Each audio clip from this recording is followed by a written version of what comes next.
And we're live. What's up, guys? Erks here for the Cere-Bros show, number 17. And I have a huge cast of people with me here. Let's go ahead and meet them. We have Pedro.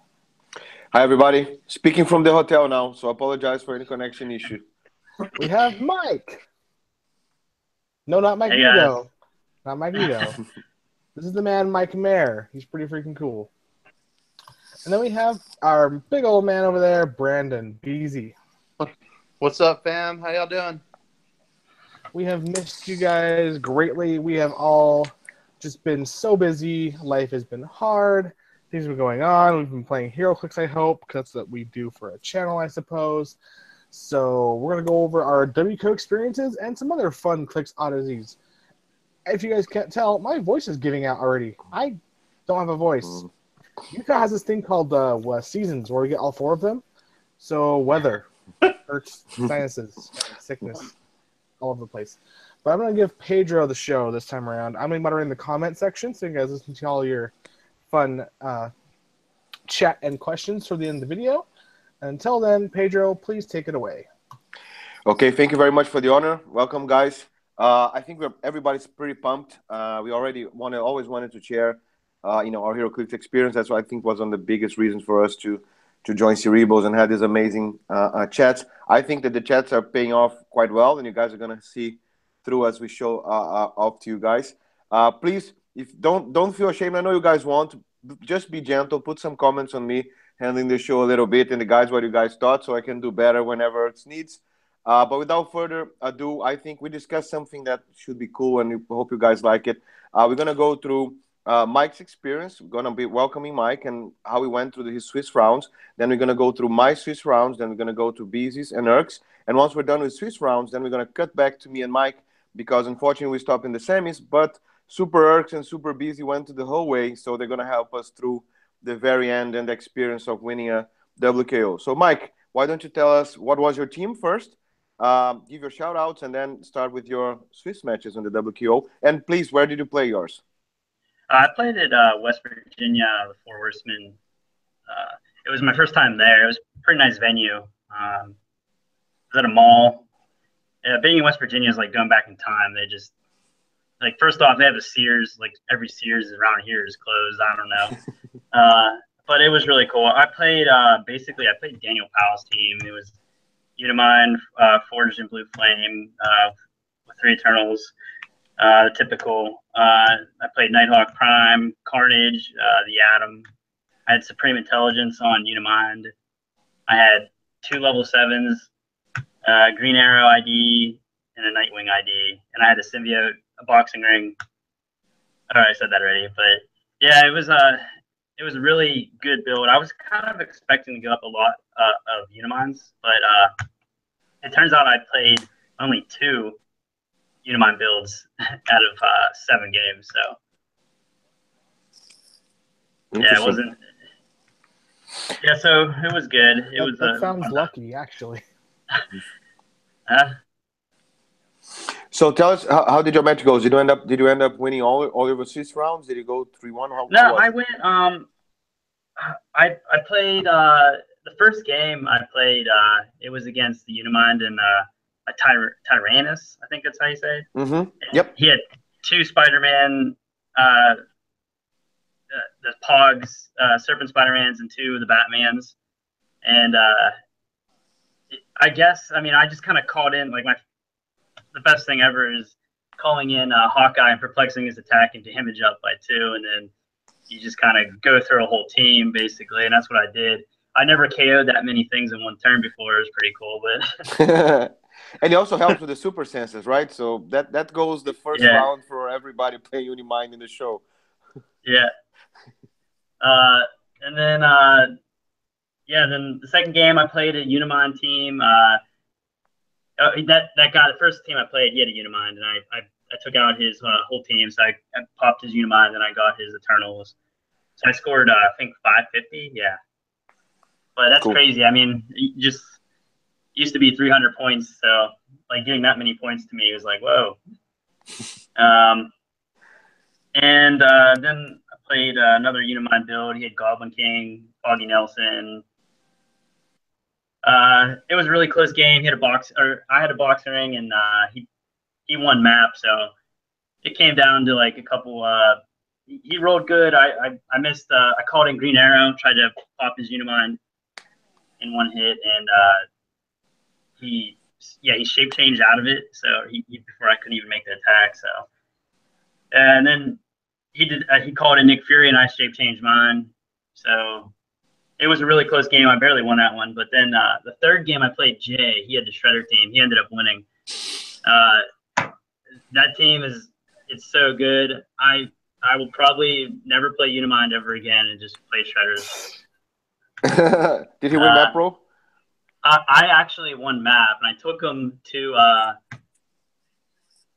Arthur's Castle, which was a good because he had overdrive. Yeah. Yeah.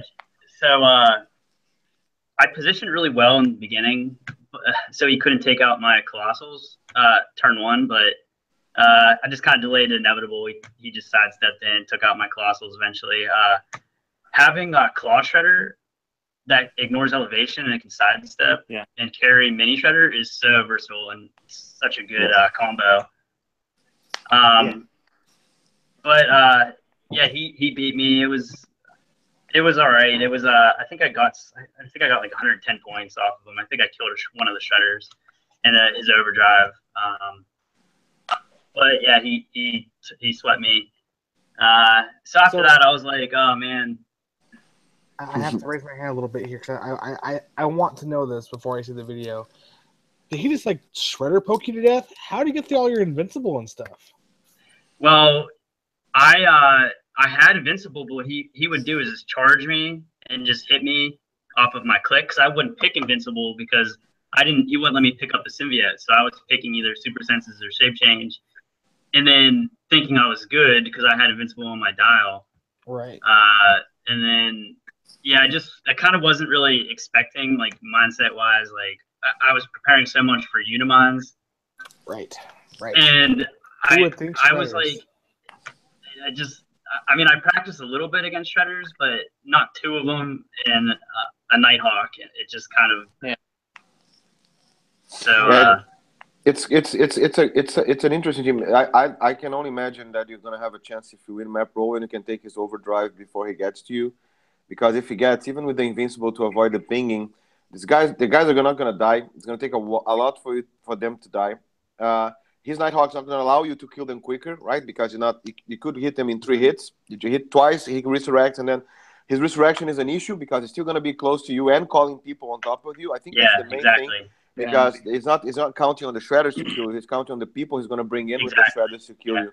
And ultimately, if you get luck, the best I can think of doing, because I haven't faced the team, is try to get the Claw Shredder out of his first 3 clicks, because it's going to be giving you Unimind tokens. So that he has everything he needs to I would say he has a 60-40 chance or more at a Unimind team, unless you can get his overdrive on the first round. And still, you're far from winning the match, because since you get close with the Shredder, he's going to lose a lot of important tempo, but he's still going to get to your face. So it's congrats to him, because it's a really well put together team, and it's crazy effective. He played it like perfectly. Every sidestep move that he did, it was just perfect. He's like the pro at Shredders, so he's been playing Shredders for a long time. So. Oh, he took 6 Unimides, right? There's enough said. The guy earns the prop undoubtedly. Yeah, that's why I was like, I don't feel, whatever. I'm not mad at this, Exactly. That happens. And you killed me. And then I played my second. After that game, I played this other guy. He played Beta Ray Bill and a Mini Shredder with an overdrive and a boxing ring, and he had the round table, and he was just using Beta Ray as like an ID battery. But yeah, the good thing about that is my call-ins, they don't start the turn. Like I start whenever if I'm within 4 or whatever, it gets around Beta Ray's. Just calling somebody in, so that helped me a lot. I called in. Basically that's how I was able to win. I beat him, and then I ended up playing. I think that was it. I played my last round of Swiss was against Jalen, Jay's son, and he had Doc Ock with Eclipso, Sam, the Captain America 069 Sam Cap, Overdrive. Who else was it? And Goblin King. Nice.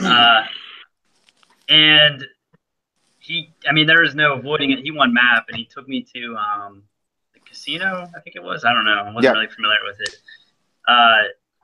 And yeah, he basically can get to my starting area turn 1, and he positioned, like, just sidestepped up his first turn. I moved, and then he just came in, and his Doc Ock, and then his Sam Cap called in somebody. It was just, but it was really.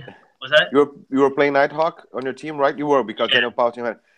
Did you forget he cannot increase his +3 from the captain, and he came in on the first round?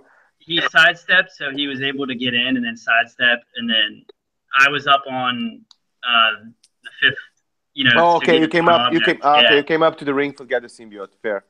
Yeah. So, it was that was actually like the closest game. It came down to last action. I killed his overdrive, and he only had no, that was the last person he had on his team. Every time I called in an ID card, he would kill that. He would kill it. Yeah. So he was scoring, and I still had Unimind, and I just had Unimind left. And I killed his last action. I killed his overdrive. He rolled the vehicle. If he rolled a 1 to 3, I would have won. And he rolled a 4. So I lost by 5 points. Oh, my God. Yeah, it was tough. But I wasn't mad. It was a really good match. I like matches like that, they're just really close. Nice. But that was my last round of Swiss, and we braked for lunch. So, all right, cool. So I'm gonna go through mine real quick as well. I came up. Eric's, do I have authorization to do some shameless plugs real quick? I guess if you're okay. Here. It's gonna be nice and sweet. So a big shout out to Kenny Pena. He was the event organizer. Did an amazing job. Very tight, very strict, but friendly to everyone. Did no delays. Everybody was super happy. A gigantic shout out to Scott Hughes from Highlander Games. So everybody, I felt super welcome. Was super prepared. The place is awesome in Boonton, New Jersey. Go for it if you have the chance to visit. And also to Team Pushin, all the guys there, super welcoming again. The whole environment. That's why we're going to talk about how cool the community is, I'm sure, but it's going to show up in the conversation. But big shout out to everybody that was there. Ed was there, Isaac were there. I don't need to tell you how cool they are and how great players and awesome. So big shout out to everybody that was there. I was, was one of my best days in Click easily. So going to the Swiss rounds, I started with a very, very creative team. Actually from a team of guys that were there. KC Green Lantern with Mercury, the Symbiote, Surtur, Sinestro, and I'm missing someone. And the Domino, the Fast Forces Domino 25 for Prob. And Pedro, what were you playing for the fans at home? Oh, I'm so sorry. I asked for everybody to tell the team first, and I didn't. I ended up playing the very same team I played at The Rock, which coincidentally is almost the exact same team as Derek Thompson, which was the winner at the venue, which is the only difference between his and mine is that he's using Wonder Woman in the teleport and I'm using Firestorm, but I'm going to go through everything. Basically, Unimind, Nighthawk, and 2 Carnages. That's the team on the table. The Symbiote as the object and 2 heavy objects. The full teleporter, and the full teleporter had the Green Arrow, Superman Boxing Alley, Nightwing, Firestorm, Superior Spider-Man, and I'm missing, and Hawkeye. The three turns for Unimind, I think, are pretty much standard. Tina, Makari, and Cersei, and that is my whole team. So first team was very creative. Mercury makes KC Green Lantern even more aggressive. I got lucky, like Mike was saying.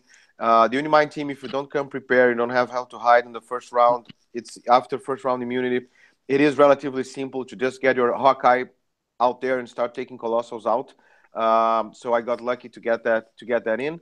Managed to take his Colossals out. He was left with KC Green Lantern, Domino, and Mercury. So from there on, it was a tough game. But I'm gonna explain why his other teammate, who had a Nighthawk, which was my third match, made it a lot harder, because it's a very interesting combination, the KC Green Lantern with a Nighthawk, because you're shooting for a 20 defense and you cannot perplex it down because it's a KC. So it's a very interesting high defense team. But it went okay. The guy played super well. I think it was Chris was his name, and I apologize for not remembering it.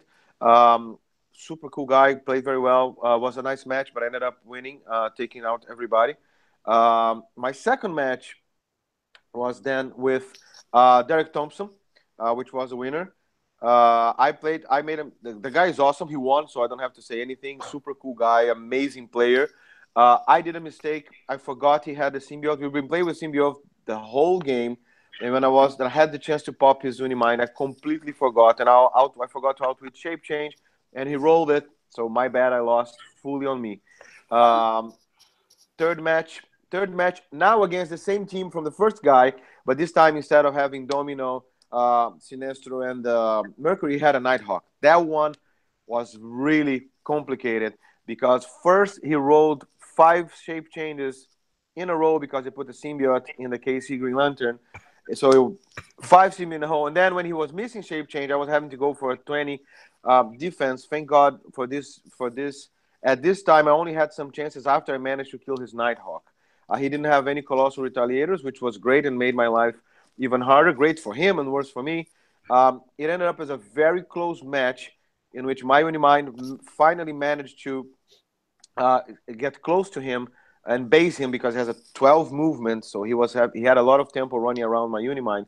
I managed to base him with the symbiote and then base him with plasticity. He had a hard time leaving. So, and also complete shout out to him. He didn't stall a single second. We were very close to the end of the game. He was up in point by a single ID card, and it was just my Unimind and his Consigulante. He had all the right to just stall, and yet he was just saying, "I'll clear or I'll regen or I'll try to sidestep breakaway." Complete props to him, a gentleman of a player. Super cool guy. He could have stalled, and I wouldn't have the right to complain, but he played like a champ, and I'm super props to him. So my fourth match, we had again another interesting team. I got very crazy teams playing against me. And the last team was Goblin King with Eclipse and the Supreme Intelligence, Peace Machine, the Shredder clone, and Surtur as a Retaliator. So crazy team. Oh, and the Ha Ha Ha Joker as well with the symbiote, because why not, right? If you can think of something annoying, if you want to make something annoying more annoying, you just give the symbiote to the Ha Ha Ha Joker, and then you get annoying served with annoying. Yuck. So it was a crazy idea. The guy was beating Unimind the whole day, and it was a crazy story. So first, I had the old trick of if you play this right, and I don't want to, you guys can sort the trick out for yourself, or you can join the Cere-Bros and I'll tell you on the chat. But if you can get any Colossus anywhere on the map if you place your mind right on the first round. For the second round, you can reach the second line. So the guy can escape if he's in the first, but Colossus can stay only on the first line. You get him. So I got his Surtur, forced him to come into the game. He came very aggressively creeping up, did his do, based everybody on my team. Long story short, we were exchanging blows. I got lucky on the dice. He put my Unimind on Outwit. I had Outwit on Nighthawk, so it was an Outwit fight. I got lucky there. Unfortunately for him, he didn't have anyone to stealth bust, and I took the precaution of taking 2 heavy objects, so Unimind could always have a place to stealth and not be outwitted, and that gave me advantage. But the coolest thing, which goes to say, and you guys are going to see, I hope you guys at home see their reaction when I say this, is with Peace Machine, I could only do 3 damage, right? Anyone could only suffer 3 damage. So, and the Shadow Clone went for Nighthawk. So that meant that anybody that was not Nighthawk could not hit the Shredder Clone without the -2 penalty. So my Unimind went against in my round, and I had to kill the Shredder Clone because already up my face. Unimind goes to hit the Shredder Clone, does. I had the perplexes on him. I knew the -2 would be there, so I hit him. 3 damage. Then I go with the Nighthawk. The Nighthawk's in the ring. It's a 10 attack, 11 attack against his 17 now. It's only a 6 to hit. No big deal. He doesn't have reducers. I do it.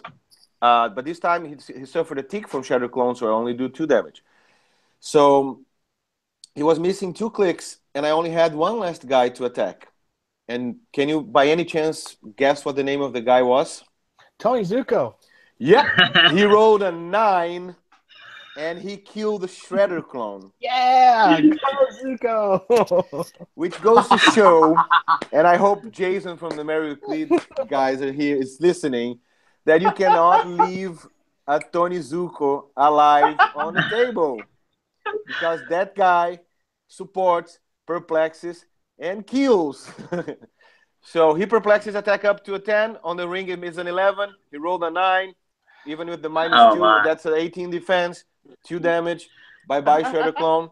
At this point, my opponent was very tilt. The guy plays amazingly and is super polite, but he was a little bit tilt. I was a little bit tilted as well, but he said, yeah, my friend, this, things are not going great.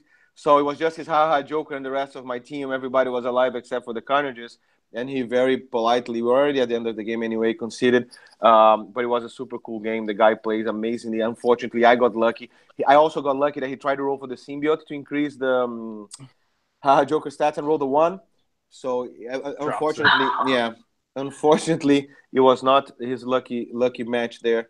And that were my round of 6. I was hoping you guys would have some fun with the Tony Zuko. I didn't tell you guys some surprise on purpose. Enough of me, Mr. Busy. Venue, team, and Swiss rounds.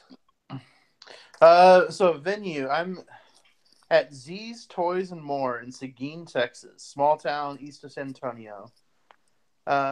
We did a sealed WKO. And we each had a pull from one booster of Civil War. I know, the crappy OP set from last summer. That only has like 5 good pieces in the whole thing. We all know. And then one booster of What If. So I open my boosters. I pull. Who did I pull? Cobalt Man, Silhouette.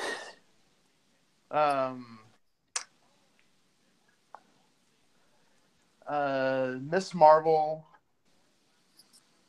and some other crappy pieces. I don't know. My Civil War pull was trash, and I just look at it and I'm like, you gotta be kidding me. Oh, I pulled Jester, and I was seriously contemplating playing Jester because Jester has second click, perplex, and then he can pull out the 3 Jester bots for free. It was a thought, and then I opened up my What If. My What If, I pull Venom Thor, so I pull the Chase, which is great. I pull Jessica Jones. I pull Uncommon 40-point Iron Man, who has the enhancement with the +1 or the second time around, +2 for armor. I pulled Dr. Stark, the common Dr. Stark, that's 45 points of plasticity and probability control. Dime. Nice. And so, I was looking at my teams. I felt like my best option was just to play the What If. It's 290 points. I gave myself 2 perplexes, a probability control. I had a couple of moving attacks in there. And, really, it felt like to me when I was building my team, it's a real one-man army. That's the way I kind of viewed it when I went to do it. But let's go through matches. I kind of explain kind of how my team worked and how it kind of awesome, very synergetic team. My first match, I go up against this guy named Sam. He's almost has as epic of a beard as I do. So it was literally Battle of the Beards to start off the match. He plays from Civil War, Patriot from Civil War, Carolina Dean, and Nico Manaru. He won map. Yeah, he won map, and we were in the prison. So we're in the Civil War. We're playing nothing but Civil War maps. So we're in the Civil War prison. He kind of makes his way up. I make my way up to right there in the center behind those walls and stuff. He clears. And then he had moved Hercules closer. He moved Hercules right. Hercules is in charging range. So I go ahead, and my first turn, I was planning on pushing Jessica Jones every time so I can go second click. I want that perplex. I had moved Dr. Stark into position to where I could hit my prob, use her shield TA so I could bump the damage up on basically I could bump the damage up on Thor. I had the enhancement for it. I had a perplex, so basically I bumped up damage by 3. I bumped up attack by 1. And you know what's one thing that's really good about new rules is poison. When you attack somebody you haven't moved, and you give them a tendril token, I can use poison after and pull them over. Yep. And you can run his shot automatically breaking away and rinse repeat. Yeah. I ended up, so I hit Hercules for 6. For 7. Pull him over, and then I quake him with Chase Stein, and no, I think I used 3 actions, so he was just sitting there, and he swings and misses, but I kept him. I had pulled him where he's out of sight from Nico, so he can't use any kind of support against Nico, like with Nico on it. And that was kind of my plan for that. Then he gets KO'd. Really, I just kind of like the whole team worked towards killed off Nico, killed off Patriot, killed off Carolina Dean. He did that next turn. He killed off Venom Thor, and I knew I was going to have to do all the work with everybody else. And that's where I realized that Jessica Jones can do some damage. Oh yeah, she's solid for her points. Yeah, Jessica Jones is a solid character. So overall, Chase Stein did his special. Given action tokens with his Quake, single target Quake allows you to perplex up your damage nowadays, which is great. Yep. Usually, and when I'm building my team, one thing Erks has always talked about, and you'll always hear us talk about it. Your pop powers are so great to build them for sealed. Actually, when you're building teams in general, you want Perplex, Outwit, or Prob if you can get it. I didn't have a chance for Outwit. Perplex and Prob is definitely great. But I wiped out his team. All he took out was Venom Thor first match. Second match, I go up against... who did I go up against second match? I went up against a guy named Tiger.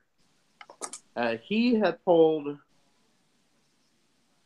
Punisher from Civil War, probably one of the scariest gone up against. And then he pulled Victorious and Iron Patriot. Patriot 70 points, so he has the Impervious. Nice. I had same map. I had chose this map this time. I figured, this prison did kind of well for me last time. Let's just roll with it again. You're just breaking up a little bit, Busy. Victoria is only 5 squares for some reason. Hello? Hello? Busy, you there? If you have Victorious, you need to move. If you're not making an attack... He's on attack, you guys. We can't stop him. Yep. he's gonna kill the team. 6 squares or more and take advantage of stealth.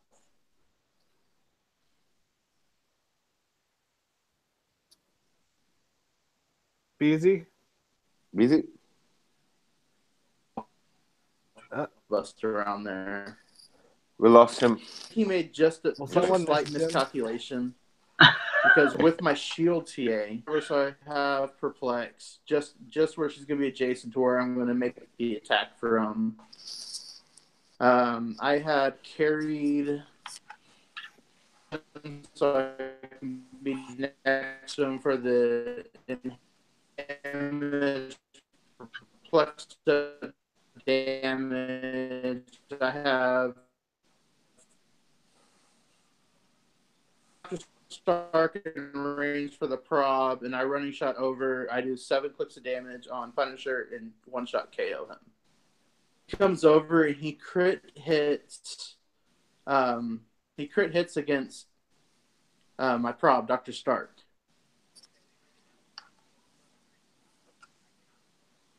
Is it a buzz for suspense? I know, right? And Easy.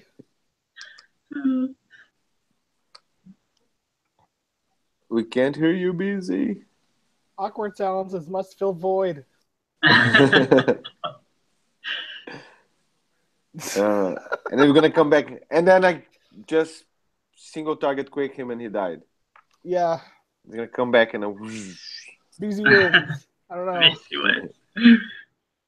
Alex, I think if you allow me, I'm gonna pass it to you, and we catch up with BZ when he's back. Oh, okay. Rob, Maybe. you there? Am BZ, I? Can you am hear I us? here? Now you are. You were cutting. I A lot and slowing a bit. Yeah, I can hear you all just fine. Okay, now you're back with full force. But you were cutting and slowing down a lot. Not you personally, but your transmission was slowing down and cutting. Oh, yeah, that's I could see that. T-Mobile internet is terrible sometimes where I live. This happens. Don't buy T-Mobile. Slender. You're gonna great. I don't endorse. We don't endorse it. Even BZ doesn't endorse it. It was just a comedic comment. I worked there for 7 years. Don't make my life harder. I don't want to get sued. I'm poor.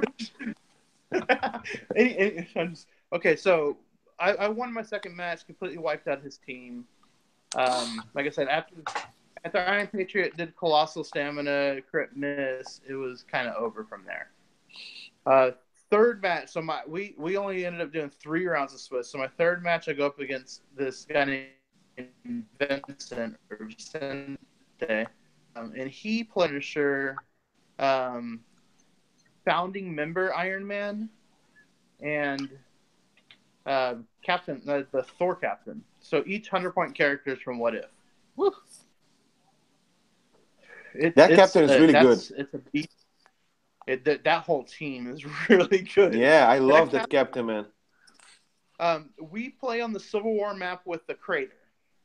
He moves to the left side of the crater, or to his left, my right, and then I move to the left side of the crater to where he can't. I just don't want him to running shot Iron Punisher on me. I feel like that's just death waiting to happen. And then he moves to the center of the crater, which allowed me to perplex up Jessica Jones' damage, grab an object, charge with super strength on Captain. I figured Captain's the easiest one to do most damage to. And I hit him for 6 damage with her. And then Captain's showing out wit. I'm like, no, I have to freaking running shot on Captain right now. I still have my prob because I didn't have to use it for the first attack. And I'm not going to sit there and deal without wit. So I went ahead and running shot with the enhancement. I knew I was going to have to deal with the... I think I had pushed, got my perplex with Jessica Jones, perplex down his defense. And then a running shot over, because I knew I was going to have to deal with ESD and the hindering terrain. I missed first attack, hit the second attack, and KO Captain. So basically, second turn, KO Captain America. Wow. And I had where I positioned my prob was actually down there in the crater with them, so I could tie them up with plasticity at the same time. Because there's one thing, it's penetrating. It's Iron Punisher is scary with 12 attacks. Yeah. But if you can take away his penetrating, he's not near as scary. No. Yep. So I was able to tie them both up. They couldn't. I mean, you're not going to roll a 6. I'm sorry.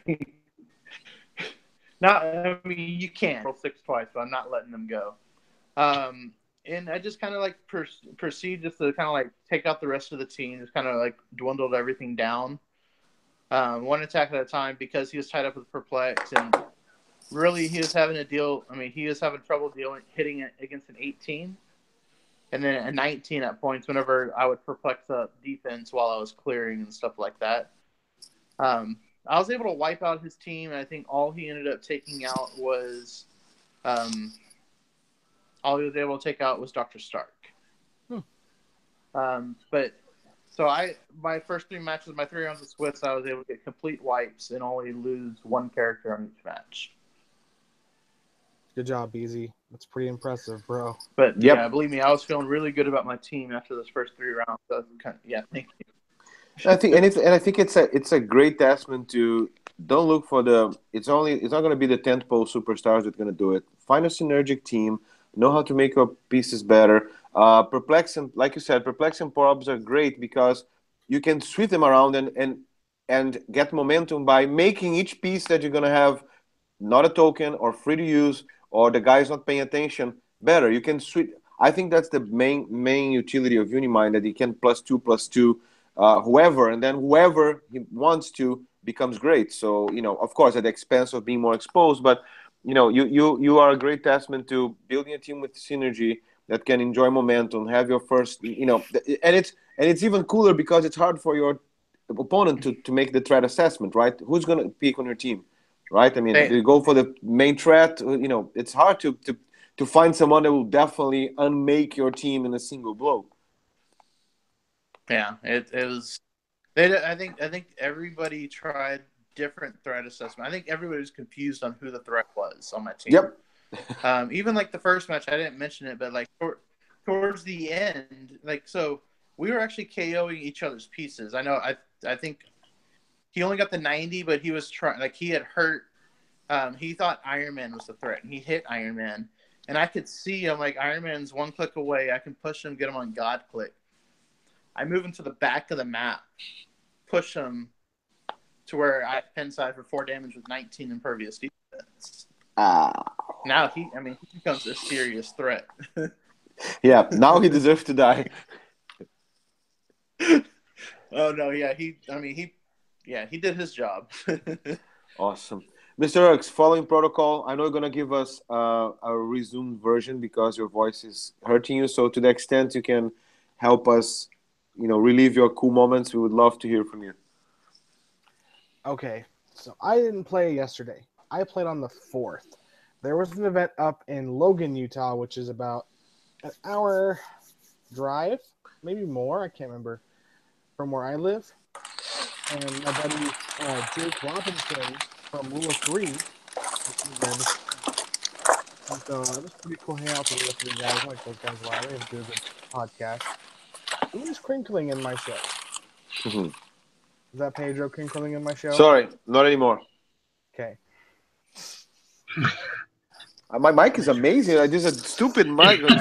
Time for Apple plugs. Apple, send me money. Your phone is amazing. Anyways, so my team was basically almost the exact same as Pedro's. Unimind, Nighthawk, 2 Carnages, and instead of 2 heavy objects, I played the Joker gas canister and the symbiote. So, full round table, of course. I had Green Arrow, Hawkeye, Firestorm, Ollie Soup, Superior Spider-Man. There's one more, I think. Green Arrow, Hawkeye, Nightwing. Did you say Nightwing? Yeah, because Nightwing, he's too good. Like Tony Zuko. Zuko is the best. Zuko is the best. I will rah-rah Zuskumba all day long. Anyways, round 1, I play a guy named Zach. He's one of my locals at my store in Bountiful. He is a cherry of a guy, and he loves to play competitive Heroclix, and that's about all he likes to play for some reason, but it's okay. He built a Unimind team. It had Unimind on it. It had 2 Colossals on it. I can't remember what they were because it was 2 weeks ago, And was there anything else? I can't remember. Anyways, I basically he didn't pick Invincible for his power 1 turn, and so I used Nighthawk to outwit whatever was the most annoying. I think it was Super Senses, I think. And then I had Green Arrow to shoot his Unimind would get really close for 5, popping out the Eternals, and then next turn had Hawkeye shoot all the Eternals, and then also the Colossals. So it was pretty good. Did fine there. Round 2, I played Scott Hickman, who is my Utah Rock State champion. So that was fun. He played a Jakeem team, Jakeem Thunder, with a Jean Grey, the Fast Forces 1, and 2 of those stupid, super rare Green Lanterns that make free barriers. Anyways, Free barriers win games. I hate those freaking GLs. They're the meta in Utah, guys. Like, no one else plays them like the guys here do. No one. You think that? And man, it was a tough game, but I got map roll, thank goodness. So Wakanda's my baby. He had nowhere to hide. He went after a Carnes, I think, and then ran back to his hidey hole and barriered up. And so then I went ahead and used Nighthawk to basically shoot a hole in his barrier. Then you use Unimind to call in Hawkeye, which is very weird, but you do it. No, was it the other way around? Yeah. Maybe. I think you use Unimind to pull the Either hole. way, would work. Yeah. He calls in Hawkeye, pucks up the damage full, I gutted a pocket, made one little hole, shot both GAs because I can't up their values, and I also shot Jean Grey for 4. So I scored 2 of his GAs, hit him for 4. I think I hit Jakeem as well for 2 more because he had Invincible, but I basically nuked his whole team in one turn. He was like, Yep. Hawkeye can do that? I'm like, He just done it. it was good. He had some ID cards too, but they didn't really matter in the end. I beat him pretty well. Next team I played was a cool guy named, I think his name was Anthony. I sorry I got that wrong, bro. But he had a Unimind team as well, but he played a 100-point Carnage instead with 2 symbiotes. That was his team, I think. It might have been all. Interesting. Yeah. And then there might have been some Supreme Intelligence there. Oh, yeah. Supreme Intelligence was in there, too. So, what I did was, he won map roll. He put us on the WizKids Premium map, the one that has the 2 buildings and the bridge, like the Convention Center Plaza, I think it is, right? So I'm like, oh, crap. Where do I put my boxing ring on this freaking map? Yeah. I either put it over on the right side or in the very middle in that little pocket. And I'm like, what's he going to do? I call the bluff. I put it all the way out in that middle section, way out there, okay? Because the car will carry me all the way to on the very edge, and I have my symbiote there. So I went ahead and did that, got my symbiote locked in. He had his little Carnage Pogs walk all the way over to my ring, okay? Two turns. This is a while. Very slow play. He then eventually got them into my ring, because he had to stop. He picked up my Joker gas, because, like, why do you have this Joker gas? What is the purpose of this? Like, you gotta pick it up. So he picked it up. I don't know what it's for, but I'm gonna pick it up. I'm gonna assume it's better. The biggest mind trick to my opponents ever with that Joker gas. Like, why do you have this? What is the purpose? It's like, you'll see. So once I had my symbiote, I was all cleared off tokens. His Carnage just kept sitting in the back because he wanted me to attack the little Joker. The bugs. Yeah. Yep. So it could retail. I'm like, I know what you're getting at here. Watch this. So Unimind, no one else. Unimind, running shot, up his values. Running shot, shoot his Carnages for 4.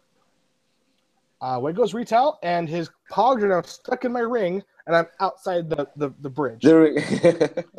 So he had to then clear. Good luck coming back with them. And get them out one step. And then, Knowing that they only move each other around, otherwise they push and die, right? Right. So he had to literally slow them in and out of that ring. It was the most fun thing I've ever done all night. I suckered your Pogs into being completely useless the whole game. As I killed his Carnage after some time, outwitted his regen with Nighthawk Prime, so that was amazing. And then my Carnages lived most of that game, which was the best part. And he was very gun shy with his Unimind. He would bring him up to the rooftop. He'd never leave that rooftop. And he started trying to take pot shots at my Carnages and whatever, but he didn't hit many attacks. I think I lost Carnages eventually, but after I killed his Carnage, he was pretty bummed. Then I called in Green Arrow, shot his Unimind, popped all his guys. I scored so many points killing Uniminds with my Green Arrow. I felt really bad. But that's that game. So I won that one. Round 4. This is the last one, the Swiss. I played another Unimind team. Who was on this one? I think this was the toughest one I had to fight. This guy's name was Russ. He was a local at that shop who was a really good player. And he played almost the exact same team as Daniel Powell's, except for I don't think he had the Carnage because he didn't have one. So he did something else, but I can't recall what it was. But he had basically the whole team. Ameridroid, maybe? No, he only had one Colossal. It was just an Atom. Oh, okay. But I can't recall what the last 10 points he had on his team were. Oh, he might have just done a Pog. He might just fill up with... No, that wouldn't make sense. What the heck? Oh, yeah, it was a Batman Pog. He had a Batman Pog on there somewhere. That's what it was. Okay. And so he had a ring as well, so we both had boxing rings, so that's always fun. You guys know those games. And, oh, my voice. I'm sorry, guys. If you guys are watching live, I'm so sorry. I sound like a cracky old woman. But it's good stories, I promise. We put our ring. He picks map. He got map. We're on the stupid junkyard map with the swamp in the middle, the little like water you can't move through. I'm like, well, that cuts off half my freaking Collins. I guess we're going to have to go around this water. But it was funny. I put mine just half of the water, and then he put his on the other half of the water. So there was like 2 squares of mud. So neither of us could like charge past it. It's pretty smart thinking on his end over there. Because I think he's trying to like bump me and be side by side, but he didn't. And oh god.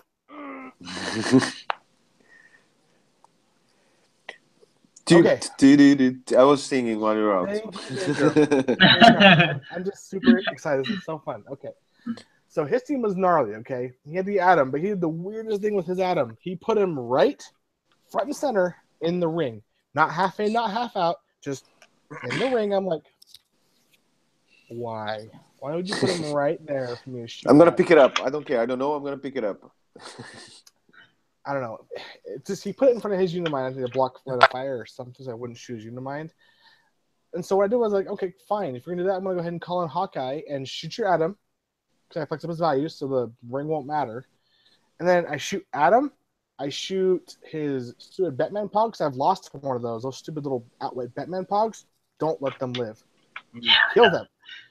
And then I killed that, and then I put 4 into his Nighthawk Prime, because he left it out. He put it outside the ring in the mud. I'm like, why? Why is it in the mud? Why would you leave him? Anyway, this guy, I don't know if you know how to play it or what, but I got him for 4, didn't quite kill him. And then I went for Unimind and hit him for 1. Or 2, whatever it was. It was all around just, I hit more people. And the next time around, I called in Firestorm because I was like, I need more running shot because this mud pit sucks. And so I used running shot around the corner and shot more people, killing something else. I forget. The team's fuzzy. I'm sorry, guys. But eventually it was down to just Unimind on his like last 2 clicks. I reloaded my Hawkeye card. Thank goodness. I killed him with Green Arrow. Next turn, called out Hawkeye again and just shot them all again. So I killed that whole team again. So, Unimind. Guess what beats Unimind, guys? Unimind. No, Not just Unimind, the Collins with the Unimind. That's a great Yeah. hit, though. That's an awesome parachute hit that you can just, I'm going to reload my Hawkeye.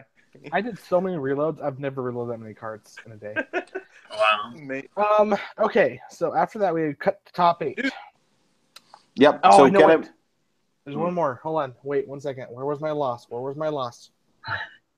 There was a loss in Swiss round somewhere I missed. You had 5 rounds? It was 5. You're right. So I lost 1 round. It was round 3. So 4. So no, it was 4th. I lost 4th round, 1 5th round. Thank you, BZ. You remember better than I do. Round 4, I played against Rebel, who is, in my opinion, one of the best players here in Utah. Because he just goes to all the events and does his record is insane.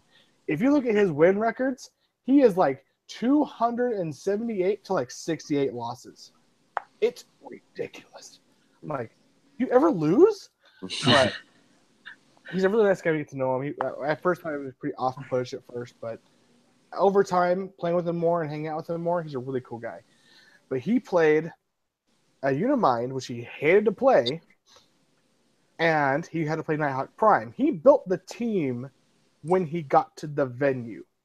He didn't practice anything. He didn't prepare anything. He was like, oh, look what else is playing. Nighthawk Prime. What's your team? Oh, I can't do that. It's a legal build. Unimind. With, oh yeah, guess what? 2 of those stupid green lanterns. Anyways, So I play him on the 4th round, and he picks the office because he won the map roll. And I'll tell you one thing, guys. I really hate the office with Unimind. No, you hate the That office. map, that map is garbage. Okay, anyways. So he does his thing where he likes to sit in the back of that map and kind of creep up the board, so you can't ever shoot him until he finds the perfect time to get you. So I'm like, all right, fine. I'll get my symbiote. I'll do my thing. I'm going to come towards you a little bit. I want to make sure I have lanes of fire to get you whenever I need to. Well, I got a little overzealous. He was able to kill my Nighthawk, but not until after I killed his Nighthawk. I was able to hypersonic in, plus my values, and thump him and get him. And he then did the same thing to mine, killed mine. Don't ask me how. There's values and pluses in there somewhere. I forget the exact details. But after I'm next to his stupid Green Lanterns, guess what happens, guys? Guess what happens? Get buried in. So it's indoors. He buried me in. I got stuck on all 4 sides. I had He nowhere started to go. wind temp. Yep. And I'm like, well, nothing I can do. Because if I break a barrier wall, guess what? The hindering it leaves by goes away. Yep. I hate that rule. Yeah. Oh, you weren't next to a wall? I wasn't next to a legit wall because he would barrier around me and then put the other wall, The marker as a wall. Yep. The marker as a wall in front of the other wall, so I couldn't ever break it. It was very smart. Oh, he can put. So if you're next to a wall, he could put the little freaking barrier wall on you. Yeah, he can make one of the Yep. 4 walls a wall, literally. A literal line wall. And then It's not even fair. So I was like, I was stuck. I was screwed. It was the one time, and I wish I would have thought about this in my meta in my state. If I had picked freaking Ajax over Cersei, I wouldn't have been upset. Because stealth didn't matter. Because everyone played Unimind. So stealth plus was the thing. I was like, Yeah. For me. The one player who didn't Unimind was a Jakeem player. And honestly, he never went for Unimind. He always went for my support pieces who didn't have stealth. So I was like, I should have picked Ajax. Because if I could have phased away and repositioned myself and relocked from their attack, I could have got him. Clever move. Because Ajax has phasing. And he also has invuln. So if for some reason you need to pick invuln, like Symbio did in all his videos, Cersei has info as well. It can be phasing. You can't pick, but Cersei got it. I was thinking I would have loved phasing. I think next time I play that, Phasing, play yeah. it again. Well, Avengers Infinity is coming. We'll likely have one if they don't have Pulse Wave. Yeah, I don't think they'll give you my Pulse Wave. I don't think that No, I hope they don't, because that would be rubbing salt on the wound. So I lost that game. Was my first loss. I was trying to not be demoralized because Mike and Pedro and everyone said, "Dude, it's one loss. You're fine. Keep going. You got this." Yeah, we're in the group. We're all upset. You'll be fine. Yep, You got it was just one game. X and 1. You can go X and 1. Totally fine. So I'm like, okay. So that's when I beat Russ. I was like, okay, I beat Russ. I'm in top 8.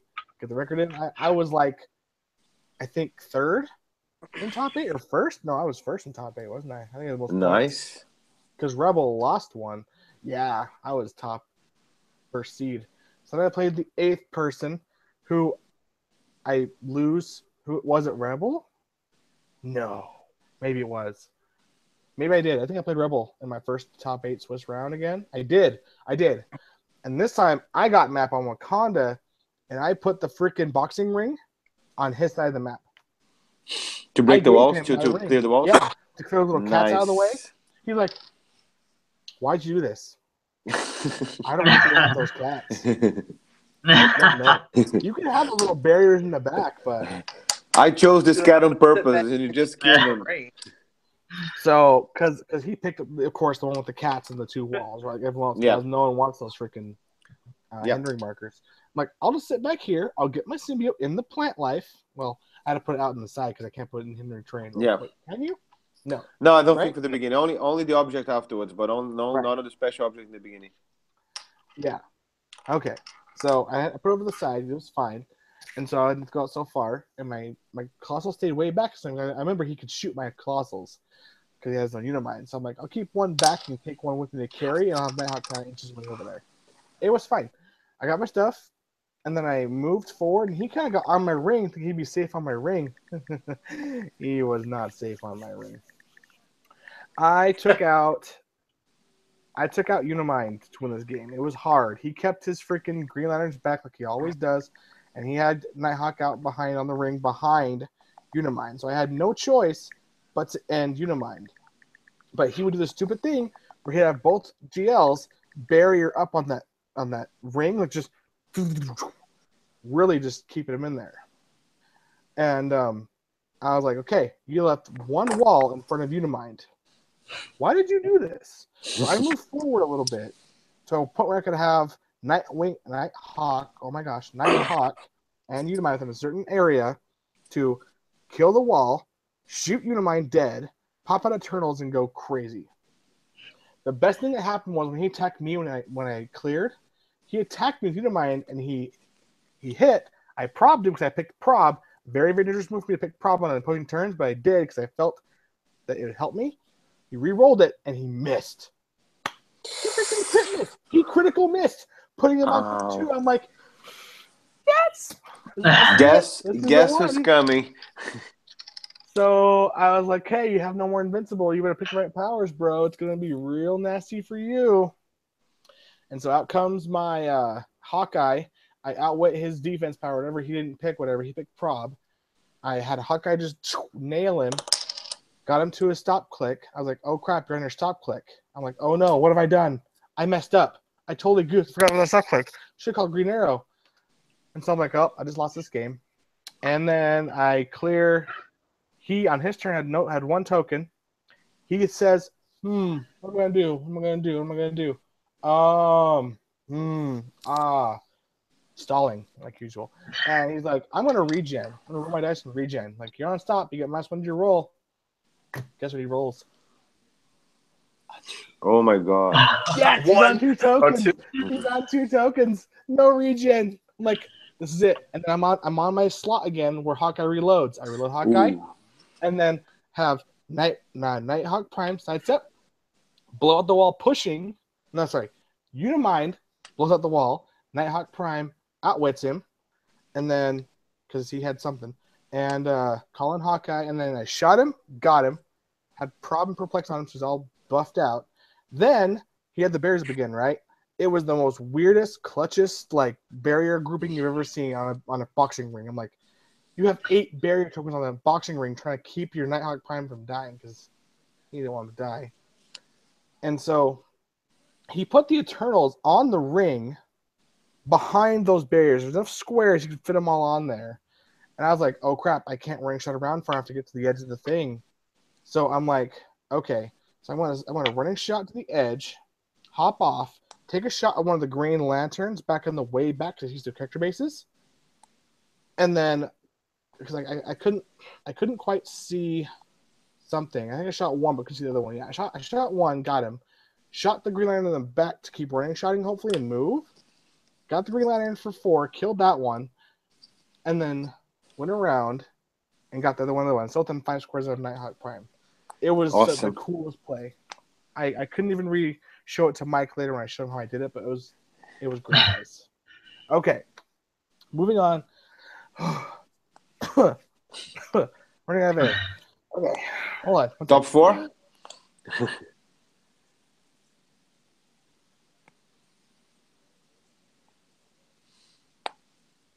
Okay, top 4. Who did I face in top 4? Ugh. It was another Unimind team. I don't know who it was. Why is it escaping my brain now? I won. Moving on. Finals. Top 2. I remember this. That was easy. I remember this one. That was a quick one. Congrats. It just escapes me. But doesn't matter. Well, cool. If you remember, we can come back to it. But let's go. Finals. Yeah, I'll come back to it later if I can. But top 2, I was against Scott Hickman again. Top 2. I'm like, I beat you before. I can beat you again. And we rolled map, and I beat it map roll, and I got I got freaking map roll again. He's like, no. Guess we're going, baby. Wakanda. That's right. Yeah. By the way, guys, Wakanda was the only map on my map sheet. I picked nothing else. I was like, I can win here. How much did we talk about Wakanda before the tournament? So much. Ever since October. Yeah. And whenever Thiago lost because he was barriered in. Yep. Wakanda. It's all about Wakanda. You got to go on terrain. You cannot be barriered while you're on the entering. Wakanda is the mind's And map. even if you do, guess what? It's outdoors. So you can fly out. He's totally fine. So, I mean, I was much happier always being outdoors with just lanes of fire forever. So, I fight against Scott again. He knows how my team works this time, and he does something very, very crazy. So, he was very preemptive. He had his own green arrow. I think he... I wanted to remember this match so bad. This was such a big deal, but it wasn't big until the very end of the match. But he got my carnages really early with Jakeem. He hypersonicked with Jakeem, double targeted, got them both. I was like, whatever. I expect that to happen. You're 20 points up. I still had my Unimind and my Nighthawk Prime and all of my stuff. I haven't called anything in yet. I had my symbiote. And he then scurried back to his thing, got TK'd back into his little hole, and he barriered up, just sat there. I'm going to move 20 points and just sit here. I was like, if you ain't going to come out, I'm going to come into your house, and I ain't scared. Because you have to pick Outwit with your Jakeem if you want to outwit me and not have a defense power. I don't think it's worth it for you with me having shape change.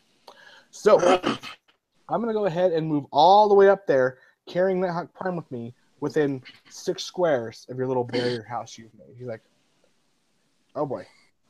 So he's like, taking his turn, picking powers.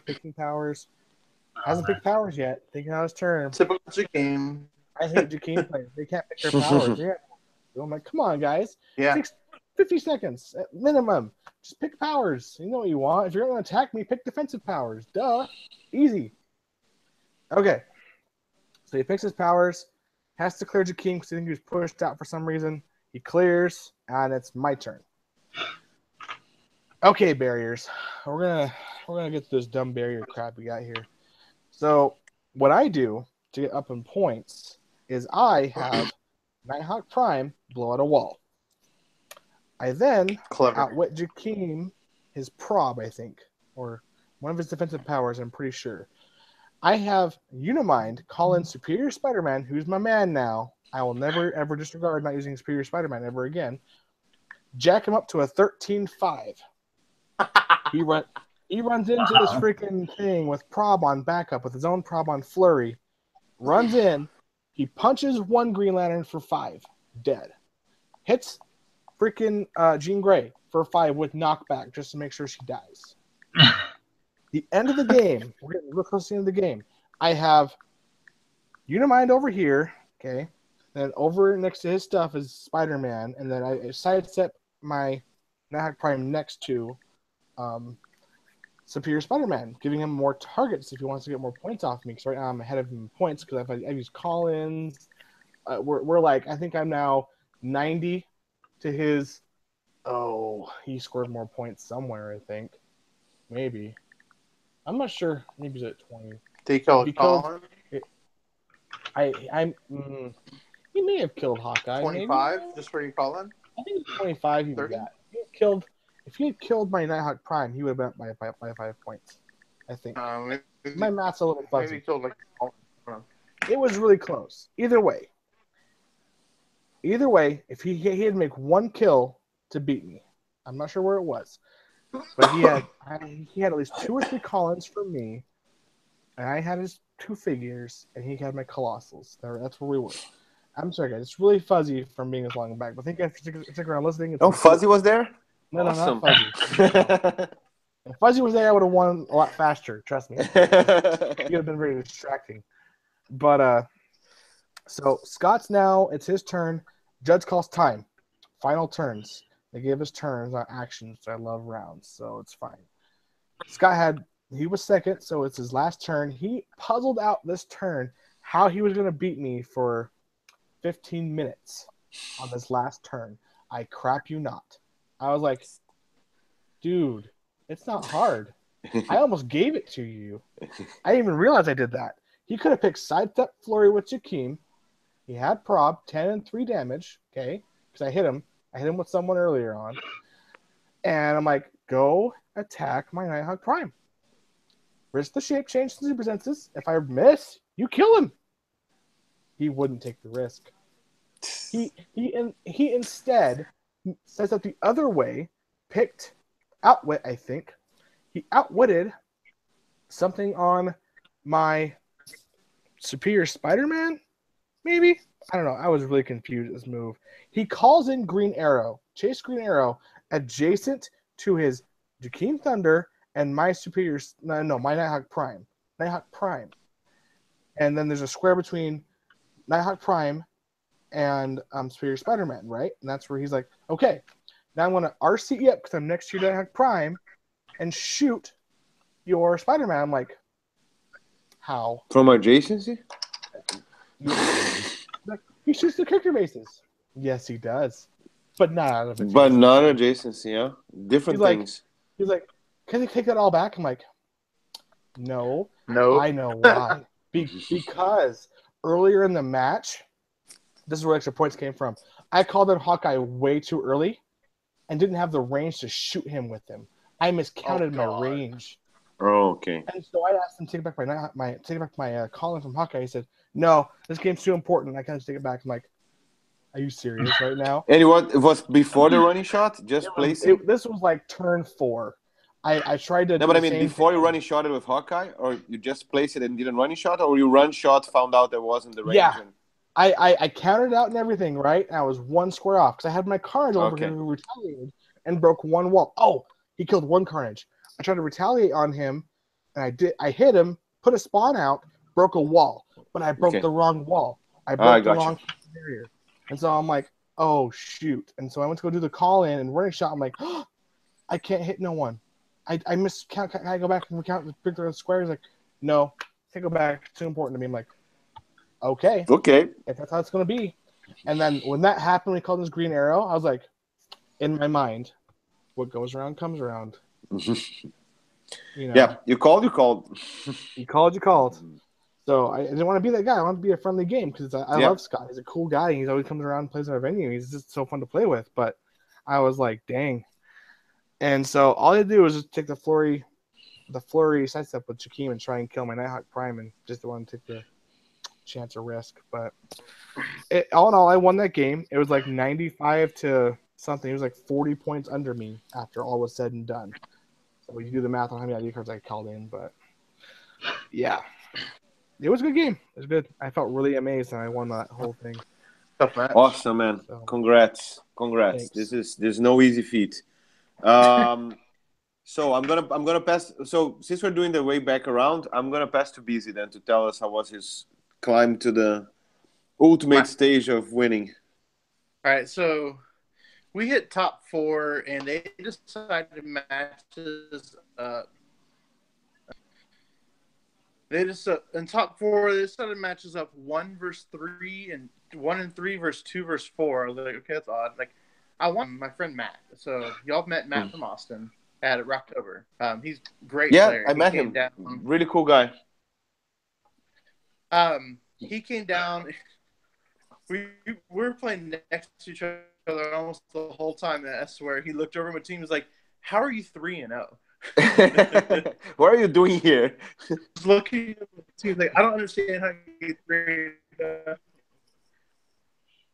Really wanted to play me. Like, I think I could beat your team. I want to play you, but they matched me up against. I want to say his name is George, and he was a Cosmic Spider-Man out of What If.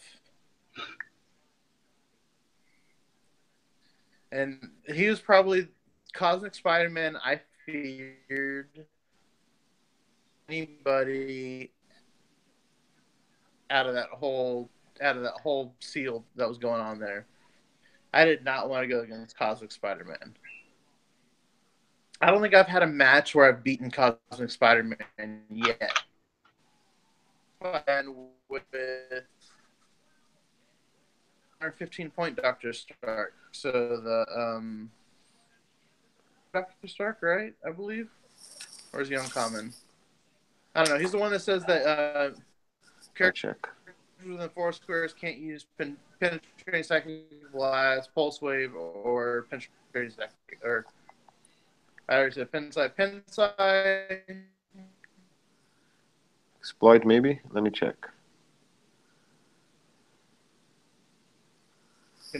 Pulse wave. My team's got none of those.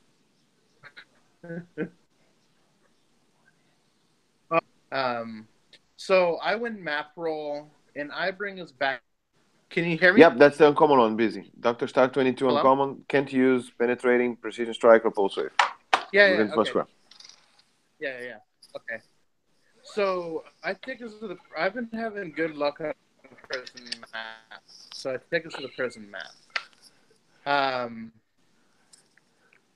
He actually won map. I'm sorry, he won map roll and brought us to the prison map, which I felt okay with. He moves his hypersonic speed range to my area. Like, he attacked me no matter what, pretty much. So I go ahead and I carry Jeff to the wall where he has to get a target on her and has somebody behind me. And I think I just I don't do I actually I don't I just I leave everybody else in the starting areas. Like, you know what, I'm gonna make him come to me if he's gonna come for an attack.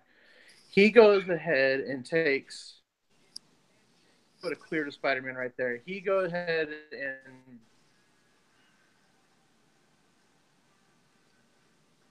all the way to the inside of the center cell behind the wall. And he has 2 action tokens. So I decide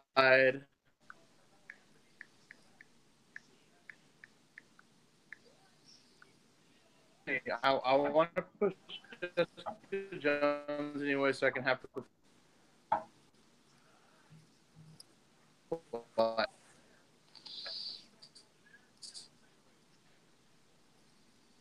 Jessica Jones all the way, all the way up to where I can drive in. And I had moved all my other characters just outside the wall where he's not going to be able to come.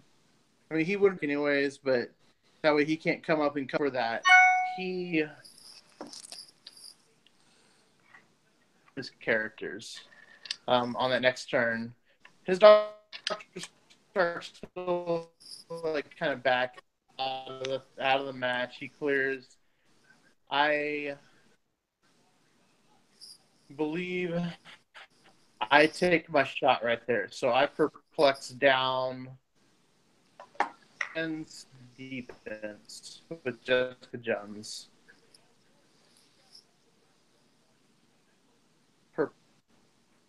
Perplex damage on.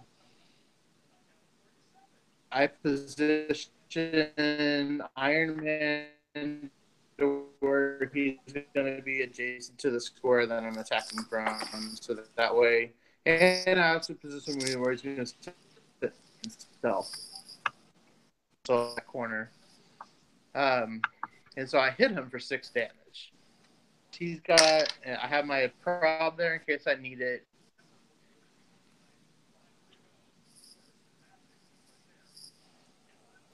Beezy, you're losing you again, buddy.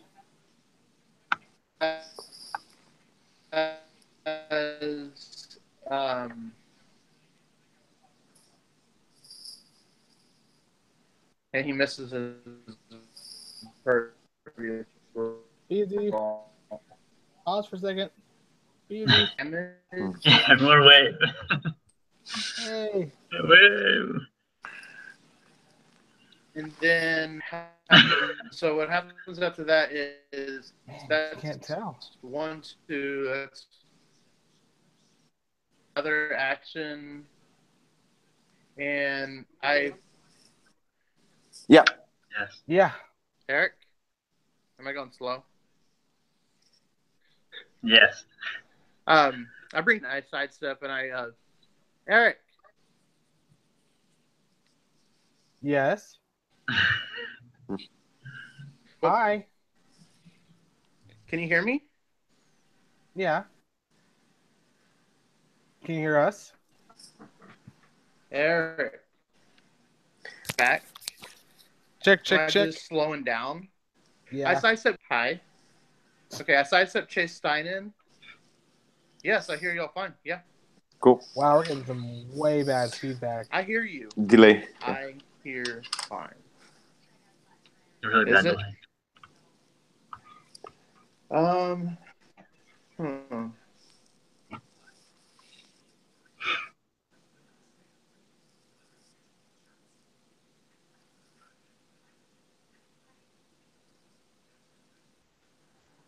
All good, BZ? Not yet? Pedro playing with his ear. Yeah, Pedro. Yep. I'm trying to entertain you. Try to call back in. Okay, who's gonna try to call back in? Okay. I think there's a delay actually. It's not only the connection, but he's kind of hearing us 10, 20 seconds afterwards. Maybe.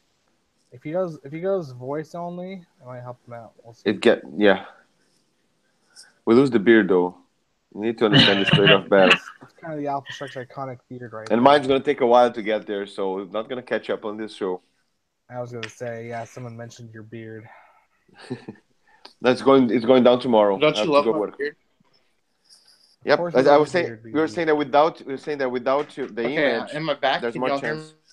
Yeah, Kind of. we were. Lost you again. Yep.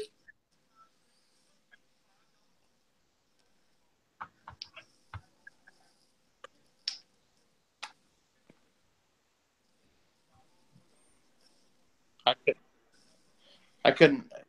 Hello? Yes. Can you hear me? I couldn't understand anything Pedro said there. It, like slowed down completely. Probably what I've Now, been doing. now it seems good. Now it seems good. We were just saying that without the image, your voice Hello? comes cleanly, but we lose the beard. Yeah. Pedro. Yes. Is the delay? It's Like been bad delay.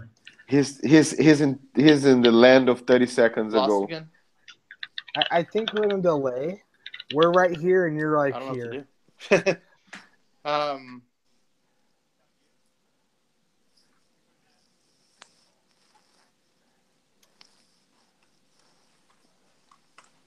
Hmm. Try calling back in, BZ, and just do voice. Try Eric? that. Pedro? I can hear you. We can hear you. Eric? Can you hear us? Pedro? Yeah, it's getting crazy there. All right, I'm gonna go ahead and drop him and then recall him back. Yeah. Cool. Cool. Forgive me, BZ. When you see later, you see it wasn't on purpose. It was just to try to help out. Okay, I'm gonna call him right back, guys. For now, Pedro, do a little jig. Yeah. Yeah. So since we're gonna be kind of in and out, I'm gonna do it mine so that Mike can do his properly and without interruption. Mine, I got top eight with a very cool guy. It was actually funny there because there were other two guys with the same surname as I. I proposed to them for us to do the team rush, but we didn't know each other. But I think his name was Alberto, and I'm sorry if I got him wrong. Super cool guy. It was funny because we were 21, and he said, "You know what? I'm gonna play to be the 22nd, so I don't have an odd number."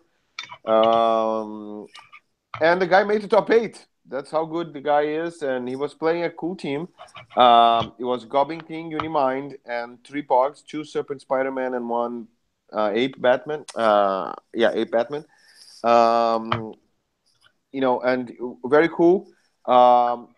Unfortunate for him, I got really lucky. He got a little bit anxious, and he went too far with the Pogs. So, like Mike said, I managed to get Nighthawk, and Nighthawk did his job and took all the Pogs out. And I didn't try to hit Goblin King and Unimind because they had their shape change, and and he picked Shape Change and Super Senses. I didn't want to, risk leaving Nighthawk there to be killed. So I just, went slow, was trying to secure the points and move away.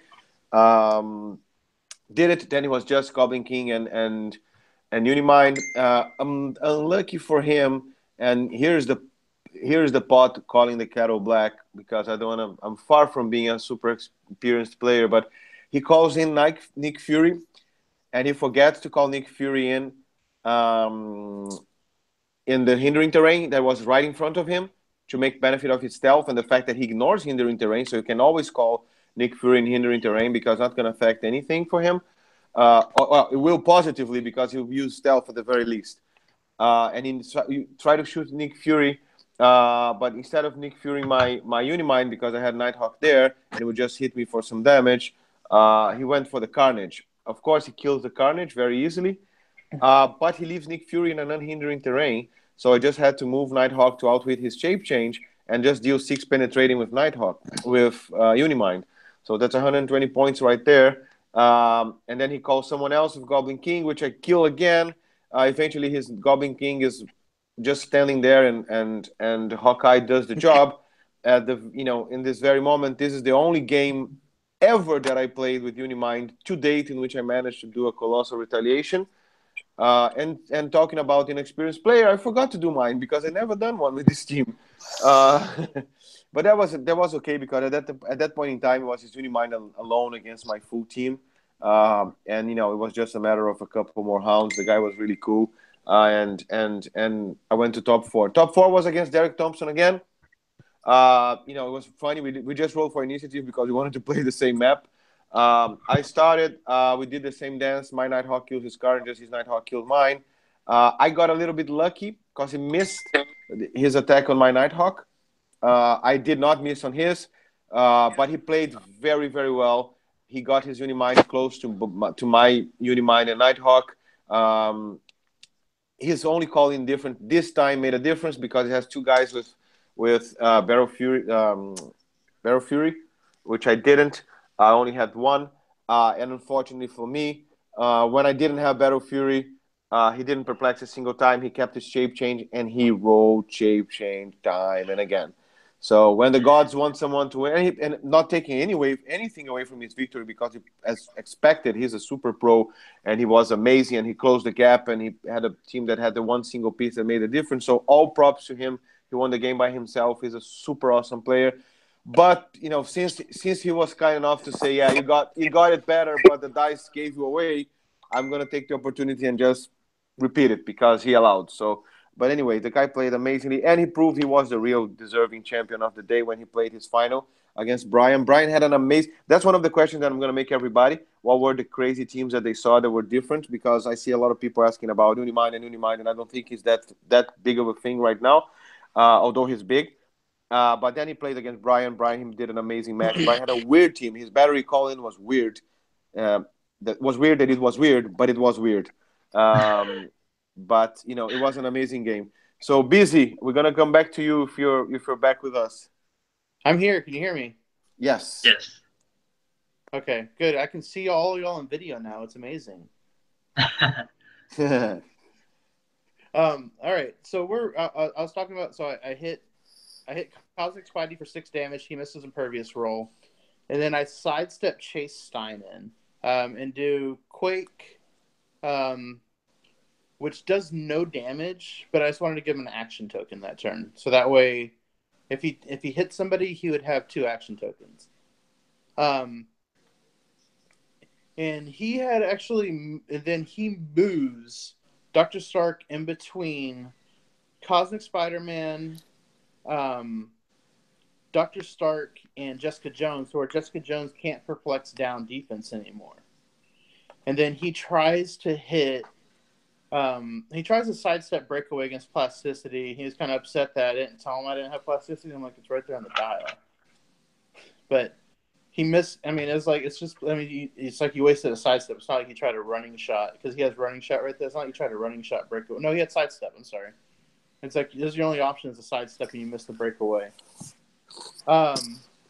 He tries to punch him. He misses the attack, and he probs it, misses the attack again. And then I come in, basically, I perplex up damage on Dr. Stark and hit him, and then I push with Quake for 2 damage when he's on regeneration and kill him. And then, the rest of the match, honestly, Dr. Stark's kind of easy to take down after, he's not that bad by himself. He can't get anywhere against Plastic. He has phase and teleport, so he can get anywhere, but there's no point for him to run away, and it was like clear. I think I broke away, charge, went grabbed an object, and super strength him with Jessica Jones. He missed Impervious again, and I just KO'd him. For the final match, I get to go up against Vicente again. So the guy I went with in the 3rd round, with Iron Punisher, founding member Iron Man, and Captain Thorcap. The Thorcap is a freaking beast. This time he puts us into the prison wall because he did not want us to be inside the crater like we did last time and have the same thing that happened to him. Mm-hmm.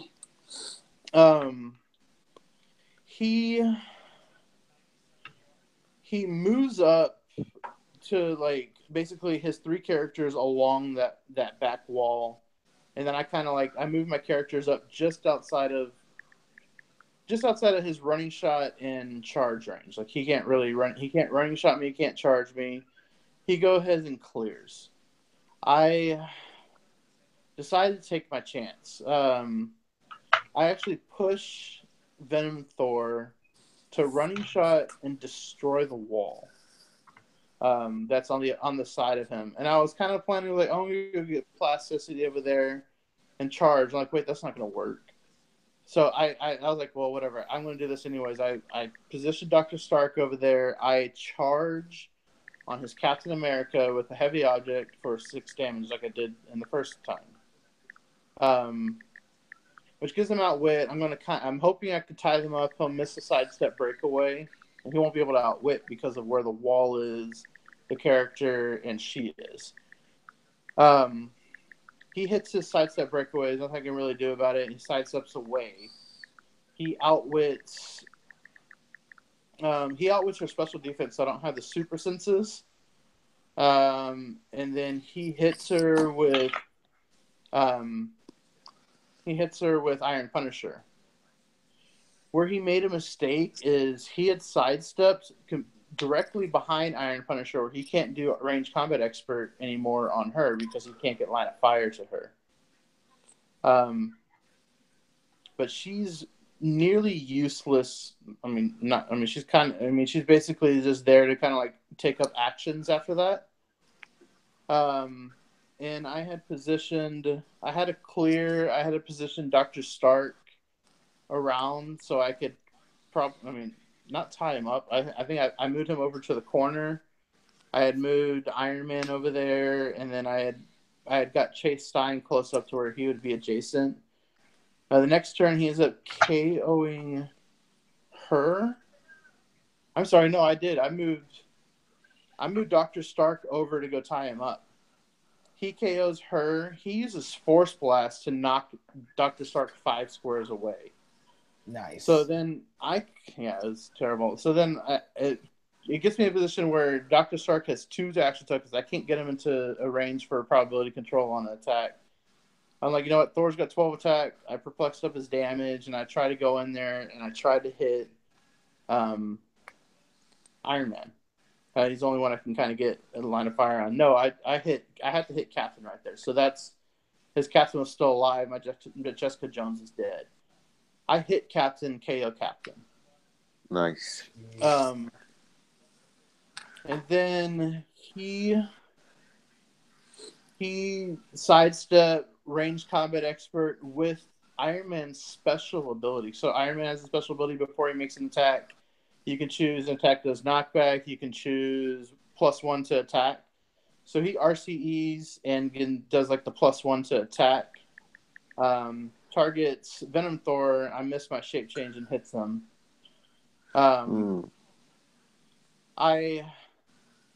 I still have Chase Stein over there next to Iron Punisher. He missed the attack on Chase Stein. He's not one that seems like he's not going to risk running shot against a breakaway and lose his attack, so he's going to hit somebody, which is fine. I probably sometimes might do the same thing. Sometimes I might try the breakaway. And then I have a decision to make. So I'm sitting there with Steel Energy, Sidestep. I have 3 clicks of life. I know I have combat reflexes on my stuff. I went ahead and brought Dr. Stark back over to my side to where he can get, prob on everybody. And I thought about bringing Venom Thor to go tie up both his pieces who are sitting there in the opening. And I decided, I'm just going to clear. And I end up clearing him. He shoots Chase Stein and kills him, and then he shoots not shoots Chase Stein, he just hits Chase Stein and kills him because I already lost my combat reflexes, and then he shoots, I missed my shape change on Venom Thor and takes him out. So I still have Founding Minor Captain and Iron Punisher facing me, and all I have left is Dr. Stark, Iron Man, and that's it. I just have Dr. Stark and Iron Man left. They've taken some damage, so I think I have Iron Punisher on click 3. I have Iron Man on click 3. And he had hit. Iron Man was on his last click before being on his God click.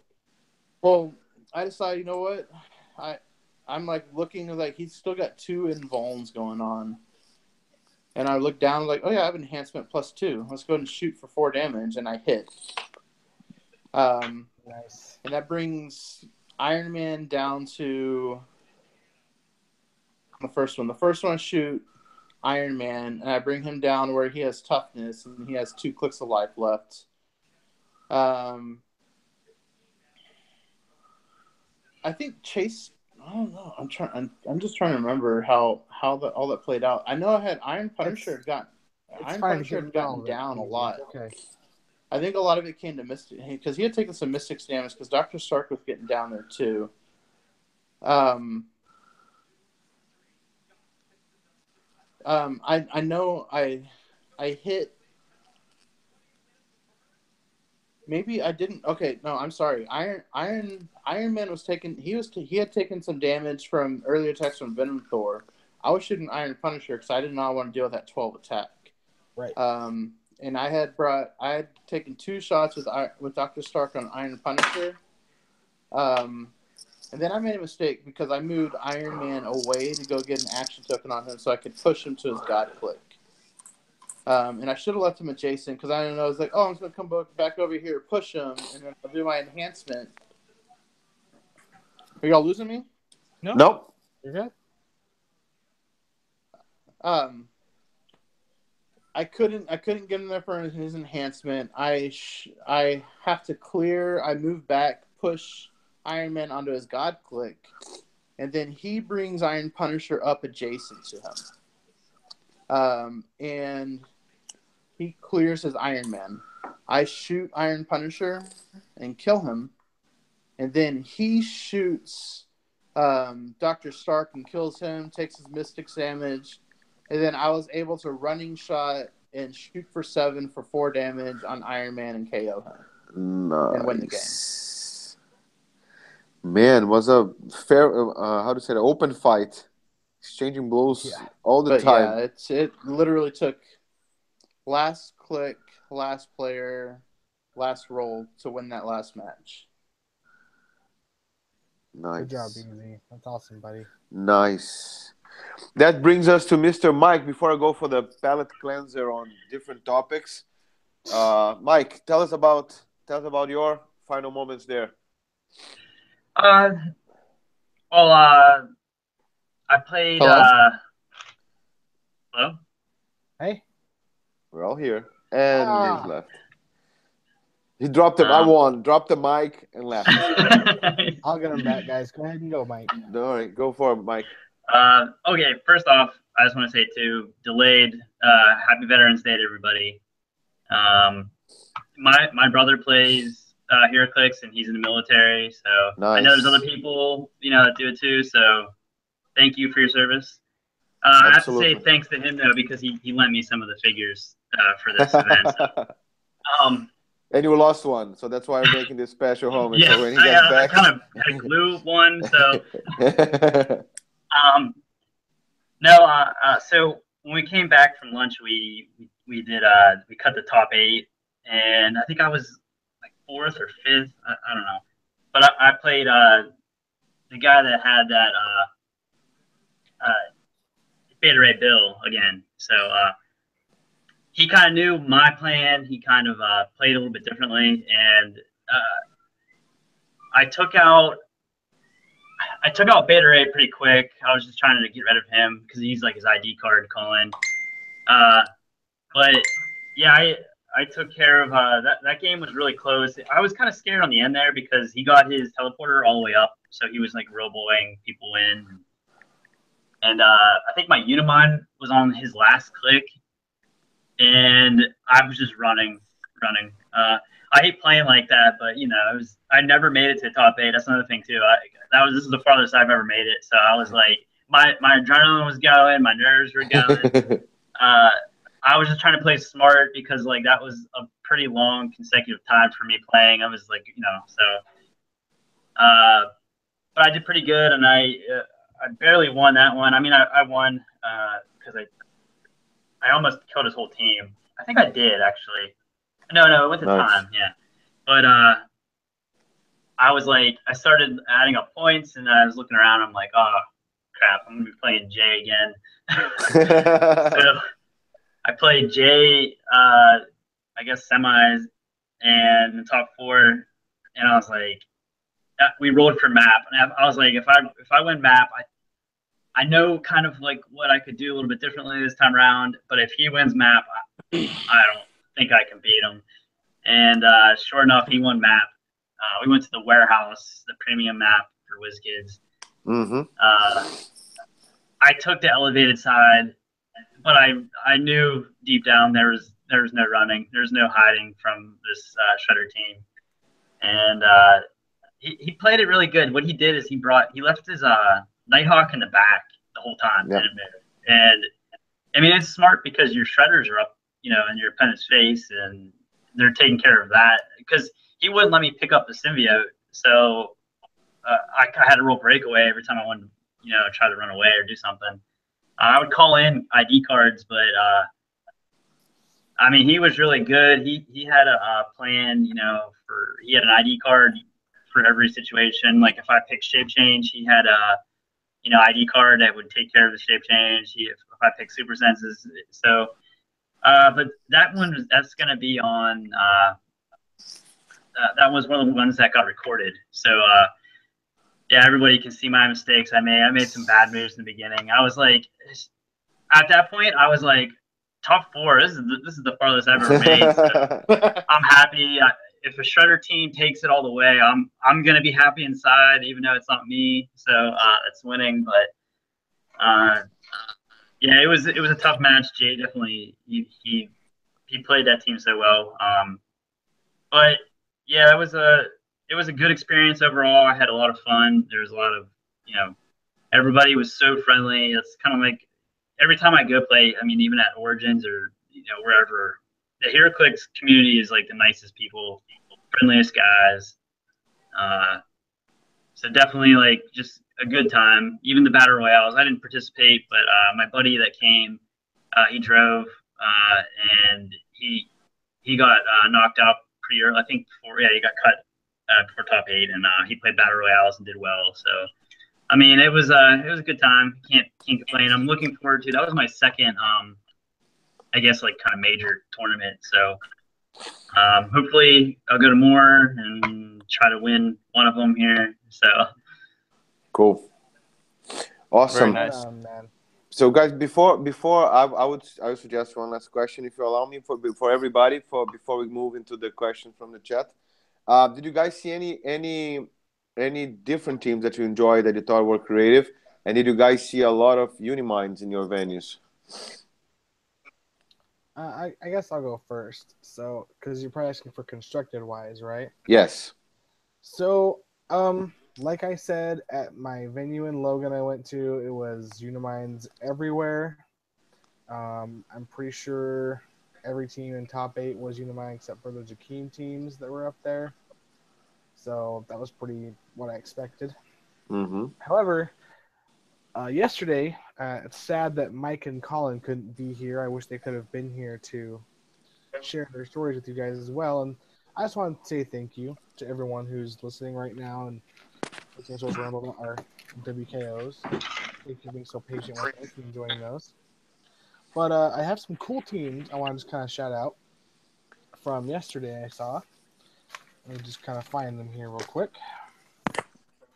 So if you guys were curious, I'll go ahead and name Mike Nito's team and Colin's team. So Mike quickly played Captain America, the Chase Sam Cap, with a mini shredder, the drummer, Red Leader, Overdrive, and 3 ID cards, Green Arrow, Shield level 7, and Spider-Man. His choices being the Chase Green Arrow, the Hawkeye Shield of Hawkeye, obviously, and the Spider-Man, the one from Thor, the Charge, Flurry, Ignore Character Basis. Basically a budget superior Spider-Man. So, pretty cool. And then he also had Radiance as well to deal with barriers, which he wishes he probably would have used a little bit more. So, that was a cool team. He did a really good job. He ended up in 3rd place. So, congrats to Mike Nito, guys. Yeah, that's our boy. And then Colin, the new co-host for the Alpha Strike, his was a really interesting team too. Now, of course, they both loved Overdrive and Samcap. That was kind of both the meat of their teams. But Colin played Lex Luthor, the OP Kit one. Yeah, that's weird, right? Yeah. Got 4th place with this. Lex Luthor, Captain America, Overdrive, the Nightwing from the Fast Forces from World's Finest, the little 25-point outsider one, 8 Batman, and a Dragon Fang. And he did the thing. We had a whole teleporter with the Katana ID card and the Swordsman ID card. He gave Dragon Fang to Samcap so she had blades. So now with that 2 damage she's got, she's rolling blades, and if she misses lower than 2 or a 1, she's rolling it again. And flurrying if she hits those cards.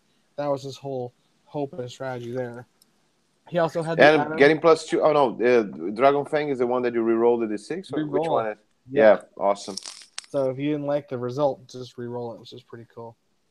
And then he had Shield level 7 for Hawkeye, of course. He played the Colossus ID card because it was legal for this event.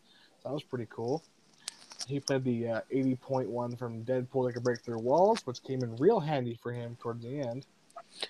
He played, who was it? The Atom, both Atoms, Joker's Wild, and the Colossal, just in case, depending on what happened. And then just some other maps he played. Yeah, that's pretty nasty. So he did quite well for an interesting team. And then we had, let's see here, what else was kind of a unique build here? Let's look at. Okay, this is a Unimind build, but it was built very different. Okay, he did Unimind at 150 with 3 Eternals being Ajax, Icarus, and Makari, with Mjolnir. Okay, 2 Skyscraper Wonder Womans, Splinter, and Jean Grey.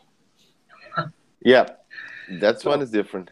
If you guys kind of see what he's doing here, and I love Kyle's team, he would TK the Mjolnir to Unimind. So now Unimind's got a 10 square punch range where he can choose charge from Icarus or Hypersonic and get that cool Mjolnir bonus. Also, he'd play Splinter. I think this was the one from Wave 2, the 40-point one, the uncommon, that has Empower. So he was doing more damage. And that little Splinter's no joke. He's hard to kill for some reason. But he did really good for him. And then, I don't know, he had Wakanda and Hiding Saloon, just huge lanes of fire, just punch you with that. And I thought that was cool. Good job. So, yep. Let's see. Okay. And this guy didn't make top 8, and I was super sad he didn't. This is one more team than you guys can get. A good friend of mine, Jeff Schumann from here in Utah, of course, he played the most annoying team. He about made Colin like freak out in the middle of these tournaments. And we lost BZ again. Gosh dang it. He played Hella from the TMNT set, not the Graphene one. At 150, he then played Loki Got Trickery with 10-point extra for more Lokis, Loki Staff, and a Mirror of Masolith. So, the mirror. He put Loki's Staff on Hela, and he put the Mirror of Masolith on Loki. Now, he thought he could get the extra bonuses for one of the Lokis to get the 3 to 6 to get more spawns done. Mm-hmm. You found that you can't because the way his shapeshift is worded, he has to do one or the other. So he was fine with that. He brought a whole box full of those like common Lokis. He literally had 10 of them. So he had enough to go around. Wow. Then he played Carnage with 4 Pilot Symbiotes. Holy crap. And then here was the best part. If any of his Lokis ever died, they would just spawn Warrior Souls because of Hela. Yep. And the best play he ever got was a Mangog retoweled on his Lokis with 3 of them in there, all 3 of them, right? And when he went to attack, he all rolled shape change, and each one spawned a new Loki. Wow. Yeah. He made 3 in one retowel. I'm like, your dice are on fire. You're rolling that many 5s and 6s. But the saddest thing was he couldn't hit an attack roll. Not one. He Which was are you talking about? 5s and 4s. If What? Bren? Keep going. I think we lost him. Dang it, Bren. Want you in here, buddy? Good stuff. All right. But he would but it's a very, very cool thing. Very cool recycling team. He'd be very, very just happy with the planet of the symbiotes. Like he kept Colin in that same square forever with those stupid symbiotes. Because he had the overdrive, so he ran up into his grill, didn't realize that he had so many freaking Karn symbiotes going, oh, tag, you're stuck. Oh, he hated that so much. He won that game barely, but it wasn't for lack of frustration. It was the most fun team to watch play. But that's it for those guys. Who's next? Mr. Mike, any different teams that you saw? Oh, no, I was asking which Lokis was he spawning in? The common ones. The common Lokis. Bren.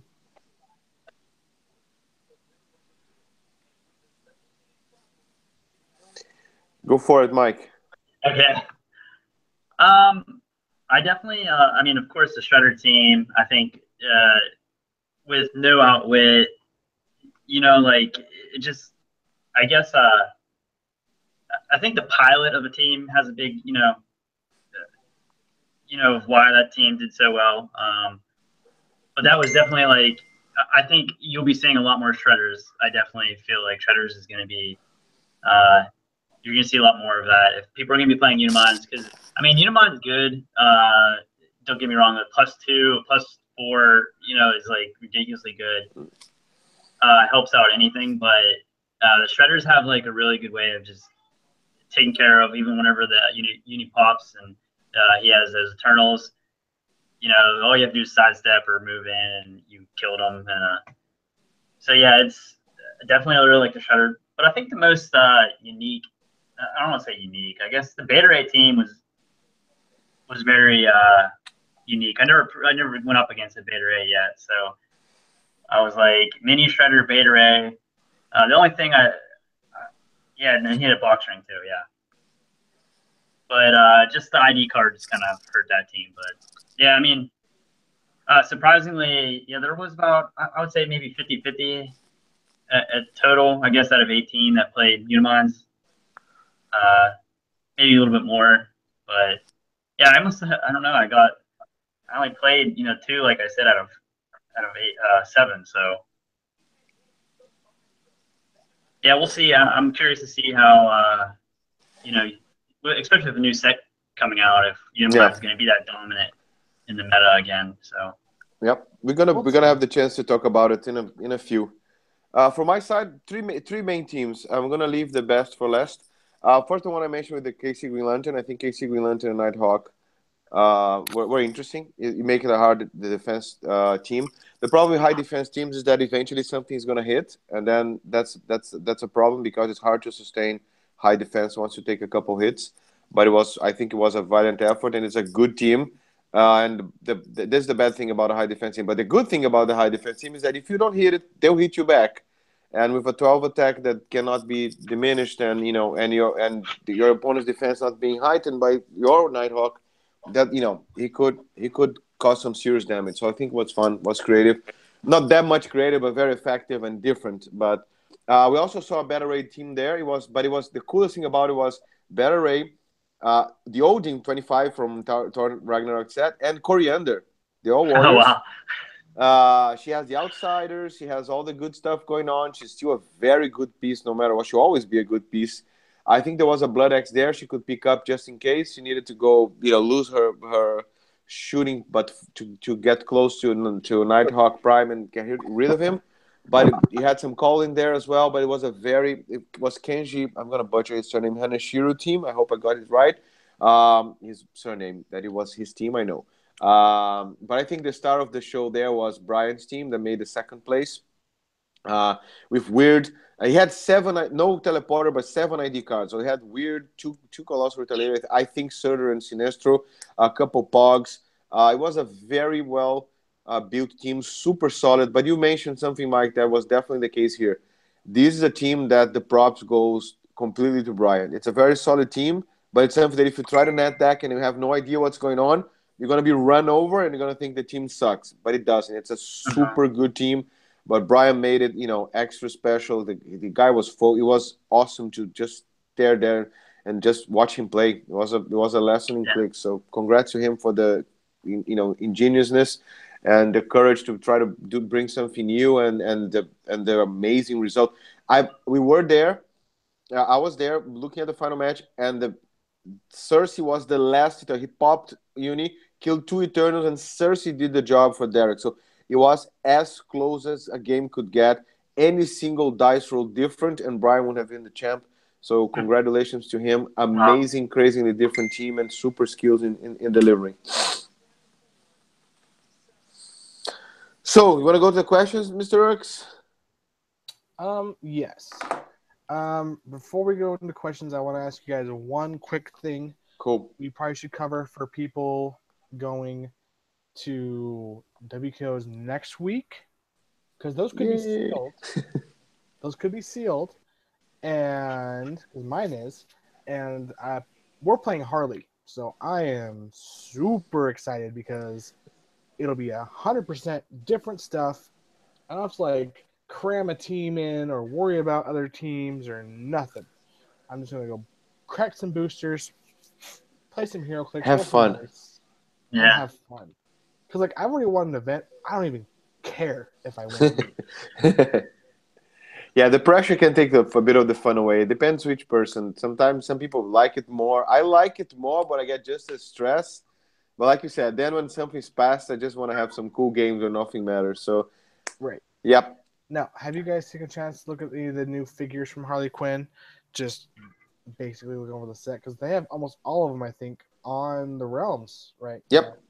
Yes. So I just want to take a few minutes and have each of us pick 1 or 2 commons or uncommons, because those are the bulk of your team, that you think if you pulled this, you have a good chance at beating other things, just in case your rares are not up to snuff. Because double rares can be pulled. So you have to roll on what you got and your uncommons and commons. So I want to start this off real quick and just name 2 that I think would be baller to pick up in the uncommon or common slot. I'm going to go ahead and choose right off the bat who I see potential in for sealed play is Big Barda. Not the Prime, just the regular one. She's super solid. She kind of reminds me of Athena from Thor. Same amount of points. Superman enemy has 6 range. With running shot, Pensai 11 attack with 4 freaking damage. And she has that Will of Apocalypse trait where if she hits to her next turn, she has picked the Outwit, Opposing Perplex, Exploit, and Pensai. Which this trait seems really odd for some of these characters because they don't have the reducer, and she has Invincible top dial. So I mean, this Outwit, that's nice to have picked Outwit for sure.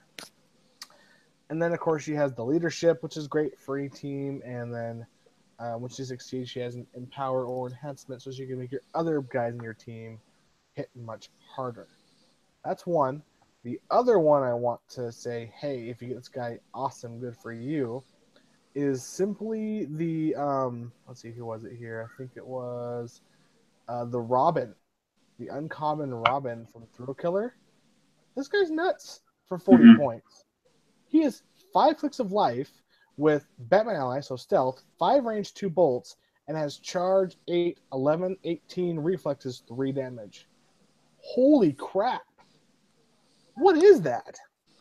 And then if any character's KO'd by attack, after resolutions, room token from him. So if you keep killing stuff, he keeps coming back. And literally has sidestep with more reflexes and more combat expert. So that's a solid beater for 40 points. Don't even look him over, guys. Yep. Mike or Pedro? Mike, want to go? Yeah, sure. I mean, definitely. Like, I was looking at that Robin. That would be my pick for sure. If I got that as like an automatic 40 points, like, man, it's good. Another like figure I'm like really excited for myself is Bud for 25 points. Yeah, he's so good. I mean, I'm looking forward to having multiples. So, right. If I get him, I'm playing him. He's on my team for sure. And with how many Harley Quinns are in the set, he's probably gonna have that sidestep, no problem. Yeah. Even just still 25 points for prob is, I mean, even if it's on opposing turns only, but. Cool. So for mine, I have 2 uncommons and 1 uncommon.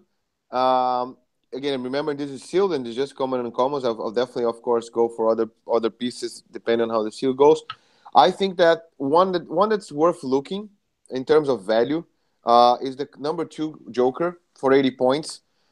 He has sidestep. He has Mastermind. Outwit on his first click. He's 7 clicks long. Although he has no reducers, he's a Mastermind on almost all of them. His poison is penetrating, so you can go get close to someone, start doing penetrating poison, and just stick there for a while. He alternates Outwits with Perplex, so it could be a good tie-up piece that's gonna last long enough for you to do some damage. The second one is the uncommon Batman. I think it's good. He has a bit of a crazy dial, but he doesn't start too strong, but always with that Outwit, and then he gets some some running shot for incapacitate if you want to put some tokens. The damage is not too high, but then he becomes a real beast in his 2 last clicks to hit strong. And he, if he kills other people on your team, you get the tokens off. Again, these are on the common and the common slot, so none of them are going to be super crazy. But one that I like very much, the Prime version is even a little bit better, but I like his one so much, and to me is the best value at the common slot, is the Manhunter. Sidestep and range combat expert to begin with, 11 attack and 2 damage, 17 energy seal deflection, and this for the first 2 clicks, so very strong 2 clicks, hard to hit him back. He's only 5 range, but he has that sidestep and range combat expert to get that. 12 on a 4 for a 50-point character is ridiculous. He has precision strike the first 4 clicks, and then he ends up with blades and regen. So he's got the package for 50 points. This guy is a true bargain. The only thing missing there is Indomitable, but come on, 50 points at the common slot. It would be too much. So on the common and uncommon, this would be the guys for me to look for because they pack a lot of punch. And we're talking about 50 to 70 point or maybe the Joker 80-point figure. So you still have a lot of room to fit in a good rare or a super rare if it fits you. I do have one more cool. easy ringer. The uncommon Scarecrow, the Yellow Lantern one. For 85 points, running shot Pensai 11 with flight. So he has flight for your team. 6 range. And then he can traded perplex you down. And then something here says if its calculated defense is below 15 or less, after resolutions deal them 1 penetrating damage. So That's Yep. pretty cool. If you think about a dial, if you hit someone first, okay, their defense value will be lower in the dial for most people. And so if you perplex it down from a 16 to a 15, oh look, take one more damage. And if you get people with that has energy shield deflection or combat reflexes, their defenses usually are 1 or 2 below. Sorry, so because you have the upward, so your chances of hitting that 15 are not that bad. Yeah, good call. And he has energy shield deflection as well. So right, he's hard to hit from range. Yep. Keeping that hindering, guys, because he flies right out of it. Get that 20 defense. We shot. Get that 20 defense. Whew. All right, so that's it for that, guys. Thank you for listening to that. Hopefully, you guys have a ton of fun in your sealed events this Wednesday, or release day if you guys play it those days, or whatever you play. Yep. I always play Wednesdays. I'm blessed with having the release day on the release day event for the set, so that's kind of cool. Let's see here. Let's see, Beast Cake. What the heck is a Beast Cake, guys? I think it's Beauty and the Beast. So Beast, they made a cake with Beast. I don't know. I have no idea, dude. Anyways, we have questions. Pedro, do you want to go ahead and start those off for us? Yeah, let me go back here a little bit. Sure, 1 second. We have one guy who's been diligently waiting in the chat for his question to be answered. Yep. There's question. For when recap is over, if you could design a multi-month OP event, what would it be and what cool mechanics would you use? So a storyline OP event, what would you make? And then what would the cool mechanics you would use be? Can you think of one, guys? I can start one. It's a kind of bit of a copy, but I was discussing this recently. I'm rereading the Secret Wars, so I wouldn't mind.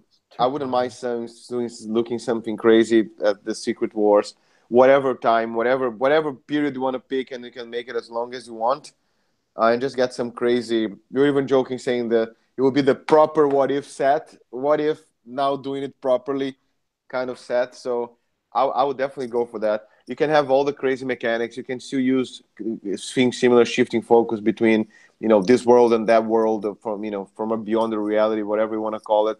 I think that would be great. Empowered versions of characters. You can have all the crazy mechanics that are there. You can have crazy title characters. So I think it's very rich environment to do it monthly and adding up the different evolutions of it. As the story went to Secret Wars 2 and then the ones from up to 2015. So I think it would be a very rich set or environment to build around. That'd be really cool. I would love that. Got a customer. What about you? I would say if it's... Oh, sorry. Anything you ever dreamed of for a set that you want to do? I don't know about a set. I mean, if there was no, like, if completely hypothetical, I would love to see Fantastic Four. I'm sure a lot of people would, but that would be so cool to have that. Just new Fantastic Four clix would be awesome. I would love that. I don't really know. I mean, I'm kind of happy with the Turtles. I mean, I've been wanting that since when Heroclix first came out. When you needed the ring to click them, I was like, oh, wouldn't it be awesome if they made Heroclix? And I got them now, so I'm happy. And there's still one more set. There's still one more set to come. And they're coming out for Injustice 2. So Turtles are not done yet. Yes, I am pretty excited for that. I don't know Injustice, but I definitely will buy that. I'm sure they're going to get a lot more people playing just for that. I know a couple people that will buy it just because of Turtles. Yeah, for sure. Okay. So Storyline OP for me. Yep. I really want Secret Wars 2. That's been my want forever, and it could be a thing. But if I had to have a DC one, I wouldn't mind the Resurgence, where they wiped everything and rebooted it again. I wouldn't mind that, honestly, because that's a pretty big deal. Also, I don't know. if we were to have like a non-Marvel DC storyline OP kit, I would love to do a Star Trek one, the Wrath of Khan kind of a thing. Mm-hmm. That would just be baller. I would think something cool like that. Yep. And speaking of which, I was thinking an Injustice one would be cool, right? Just occurred, I mean, I don't know yeah, how copyrights are around the world, so they have their own licenses, thing going man. on. Yeah. Licenses. If I could have anything, Marvel vs. Capcom would be the absolute coolest. Can you imagine? With a big Galactus as a prize at the end. That would just be. And they can even do amazing jerks, and they could even do like the Civil War one where you get Marvel and Capcom boosters, and you just mash them. See, the reason why I want Marvel vs. Capcom specifically is because I get Mega Man, I get Uh-huh. Dante, and I Yep. get Chris Redfield. I'm like, oh man, I ain't even care about Street Fighter. I mean, I love them too, but Yep. No, but those are definitely the go-to guys for sure. Maybe a Strider, something like that. But yeah, I'm with you. I'm 100% with you. I'm buying. You're buying. Any more questions we get? Yeah, we got one more that I could spot. It's our famous guy again, but will Unimind get better or worse before rotation? After rotation, sorry. Okay, so after rotation, he loses all of his good ID cards. Okay, we don't have Green Arrow out there anymore. We don't have Hawkeye out there anymore. Nightwing is gone. Nick Fury is gone. Like Superman. Yeah, Superman. Wonder Woman. I think only Spider-Man will remain. Spider-Man might survive. Like might. Non-exclusive is a big maybe. They've been cutting him quicker than they used to. True. Constantine will probably stick around. I'm sure like half the DC ones will stick around. Yeah. Dr. Fate, if I recall correctly, maybe something, but there's no one. Captain Cold, Lex Luthor Chase could be one. Yeah. That's always a sad thing. We're getting all these like cool gods and Dark Side Wars for Harley Quinn, and they all have ID cards right now. But but they won't. Yeah. Look, guys, what you missed. Seriously, guys, right? Seriously. But I don't know. He's gonna become a solo tank, but the problem is at 150, he's much easier to take out when you're just fighting just Unimind. Because lockdown's a thing. Forge can make him just not do anything until he clears tokens. And tie up in-cap tokens that Harley Quinn says he can't make a range when she X's him down. He'll be much worse with that around. It's kind of hard to tell at this point. Yep, I agree with you. I think that there's two things, not to try to encompass the whole Unimind discussion in a few sentences, but first, he's already good on his own. But he has his trade-offs. So the Perplex give away his Pyrocosmic. We know how good he is, but at the same time, he's fragile. And a lot of people has been dealing with him already. So I think people get a little bit overexcited in trying to spot what is the next thing that's going to ruin the game. It's kind of a counter-phobic reaction. Let's find the next thing that's going to make Heroclix bad, and let's shame everybody that plays it so they don't. So, and more people are getting better. The games are getting played. More people are coming in, and it becomes easier and it becomes a more fluid matter. Jay already found something that completely kills Unimind, and he killed 6 to make his point get his point across. Other teams are being successful. Mike's team was successful. I'm sure Collins might have his day or two. So it is still and it will remain a strong team. It's not to me, and I know there's only a small difference, but it's not that big of a difference as an Undying team or as a Queen Jet team. It's and that's the beauty of the game. It's kind of we're joking even in the Cere-Bros chat, which is like rock paper scissors. But if you can put Lizard and Spock, it's even better. And if you find a 6 and 7 thing to go there, even better still. That should be the real matter, right? There's no team that is absolute against all other, but teams outplay each other in terms of countering. And I think that people are super creative and they're already countering Unimind left and right. And I think that the impact the rotation will have on Unimind will be on the options that Unimind can bring. So what I think the strongest suit in Unimind is that whatever he brings, he makes it better. And we were joking about Red Leader being Clix Bacon because whatever you put beside him, +1/+2 perplexes, make him a lot better. So that's the Unimind trick. The Unimind trick is good powers, good versatility. It's kind of a pickup power that Perplex very high. But what I think is going to be strong about the rotation is that Nighthawk's not going to be there, so that's going to be a lot of more free balling, free brawling, because the +2 are going to be flying around unhindered. So, but it's going to be just a bit more of an aggressive game. But again, if he doesn't have anyone amazing to bring, maybe it's not worth it. Or people are going to find different. For instance, Mike has a very good, cheap in a nice way, budget way to cancel his Perplex with the drummer. Find a good way to protect him. The Perplex is gone. Calling went with the Nightwing Outsider. Also cool. A little bit less effective because of the call-ins, because the call-in will not be subject to the Outsider effect. But again, you always have your versions to work around it. So the best answer, unfortunately, is kind of a cop-out, which is let's see what the new ID cards bring. But I don't think that unless they make something super ultra crazy, that you're not going to have good calling batteries like the Weird, like Bill Reda Bill, so and many others that are going to balance that. So I would calm down a little bit. Unimind was a threat for a couple weeks. Now the people are more used to it. Less people are playing because the meta is all against Unimind. So if you play Unimind, you know you're going to be the target of everybody. So I think people should give a little bit more credibility to the community, and the community will sort out the edges on the meta. And if it gets too strong, WizKid is already show that they're up to making the changes. So, but the truth of the matter is, this round of WKOs still very present, still relevant.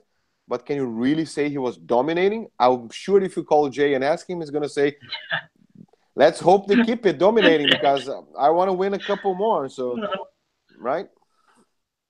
Yep. I agree everything with Pedro said, pretty much. So. Okay, so we have someone from Breezy. Breezy, let's go. What chase teams are you hoping for on the X-Men?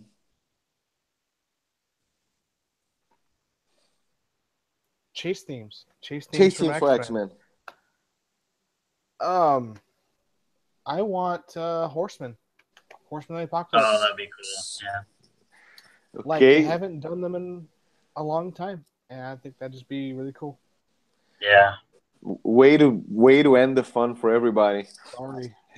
No, cool, brilliant, man. That's it. That's the winner right there. Yeah. Can we I add more? just said for that. Can we add more votes so they make it? I wouldn't even be upset. Like, I'd love to say, like, Phoenixes again, but they haven't done a storyline for them, so it wouldn't make any sense. And I don't read enough X-Men comics to know what's cool that's happened with them. Like, yeah. Besides you could say Ultimate, but to be honest, the Horsemen are super more cool than the Ultimate. So, I mean, come on. My friend George, if he saw a freaking Horseman Gambit, he would just crap himself. Yep. Okay. And he wouldn't be alone. No. I mean, no, everyone wants that. So, okay, guys, I have to answer one of these questions real quick because I finally figured out what the heck they were going for. So, Garden Gnome Celestia, if you're still in here, you asked question Beastcake. I was so curious what this meant, and this is very dangerous, guys. Don't listen at home. I Urban Dictionary'd this thing. And here's what we found. Oh, no. A relatively new word used to define somebody one step above a beast. Or in short, really freaking cool. So basically, if that's correct what he's saying, are you Beastcake? Yes, I'm Beastcake. I won. Urx confirmed. Urx is the Beastcake. I'll take it if that's what he means. I hope that's what he means. But so I think this is going to be the last one, if you allow Urx, because it's going to be kind of a long one, and we're running a little bit long. But what DC said, if you know about what's going to be the next DC set, I don't, but we'll see from you guys. But what would DC set would you like to see after Avenger Infinity, and how would you do ID cards? Who would you like to see as ID cards made for it? Okay. So let's see. So a DC set after Harley Quinn. I always feel like DC gets the short end whenever it comes to sets, but they always make it even. But I feel like it's always so far apart, and it's just not fair to DC. But I know Rebirth is all the new comics right now, and I have not read any of them. I Yeah. want Yeah. to. I hear they're actually really good, which is like DC doesn't write bad books. They just don't. They have some good writers, good artists, and it's just good stuff. I'll tell you one thing first. I'll tell you guys one thing first. When it comes with DC ID cards, the first thing that came to my mind, and I think Pedro remembers this, I really wanted Arkham Asylum badges. Yep. Oh, that'd I be cool. That's a I good I idea. would have thought it'd been awesome to have the villains be called in Yeah. for once. Because Batman has such a rogue gallery, they could do so many cool ones. But they obviously made it clear with their last article that they want only heroes to be called in. So Yeah. like they wouldn't put the Dark Phoenix Jean Grey on a Jean Grey ID card, which makes sense. But they've already hit all the big members of Justice League, really. There's a few fringe ones they could have gotten, but DC doesn't have enough characters to really expand on that because they hit big members Justice League, they hit Justice League Dark a little bit, and some JSA members. I'm like, what else is there? I don't know. Yeah, I thought the God's Arc would be one, but they already brought into Harley, so it's kind of Right. It seemed like it was the next big thing, right? yeah. No weapons, no ID cards. What I think it's strange, and correct me if I'm wrong. Maybe it's because, for instance, I think in the Marvel universe, and I'm not gonna start a Marvel DC flame war. I No. think, like you said, Marvel was more flexible in the way that the ID card, for instance, you can have an ID cards for the X-Men set. Yeah. Right. Yeah. While you have one for the Nick Fury set. So not only had the generic Marvel ID cards, but you had 3 sets more or less: Avengers Assemble, if I recall correctly, Nick Fury, and X-Men that could hold them. DC, it's kind of generic. Like, I mean, you have conventions and you have the Justice League and a few other Lex Luthor's there, but and a few Plastic Man and some oddities. I think it's harder to have a rich universe of ID cards unless you start single-handedly giving every lantern an ID card. So I think it's less, or you're gonna go, like you said, to some fringe characters to reach for ID card. I think it's a little bit of this is more focused, and again, who am I to judge on maybe quality and depth of the stories, and less on a bigger variety of heroes, or their fringe heroes are kept at fringe level, and that's why I think it's a little bit rarer. But I like your idea very much. That let's do a focus ID card, do a different mechanic, or create something different that has the villains there. Get a crazy vehicle or standing building where they run away from Arkham, whatever. Yeah, like see, it was either going to be Arkham Asylum or Legion of Doom memberships or something like that. Yes. There's a lot of good DC villains. Like I think the DC villains are a lot more intimidating than most Marvel villains. That's just kind of yes. And so they would have been great options for like just DC villain ID cards in some variant, or just call them something different but the same mechanic. They've done that before, so it wouldn't be out of the wall. Well, I'm super old. If you do a Quinjet-like style with that Darth Vader-looking Legion of Doom ship that calls in villains, I'm just take my money. Just take all my money. Dropping from a ship on the map. Like, hey, look at you. Yeah, that'd be from funny. the swamp to the battlefield. I thought of a set idea though that I would like to have. So, BZ can help me with this. So thank you, BZ, on the chat there. Flashpoint or Rebirth. I mean, That's what I was gonna say. Yeah.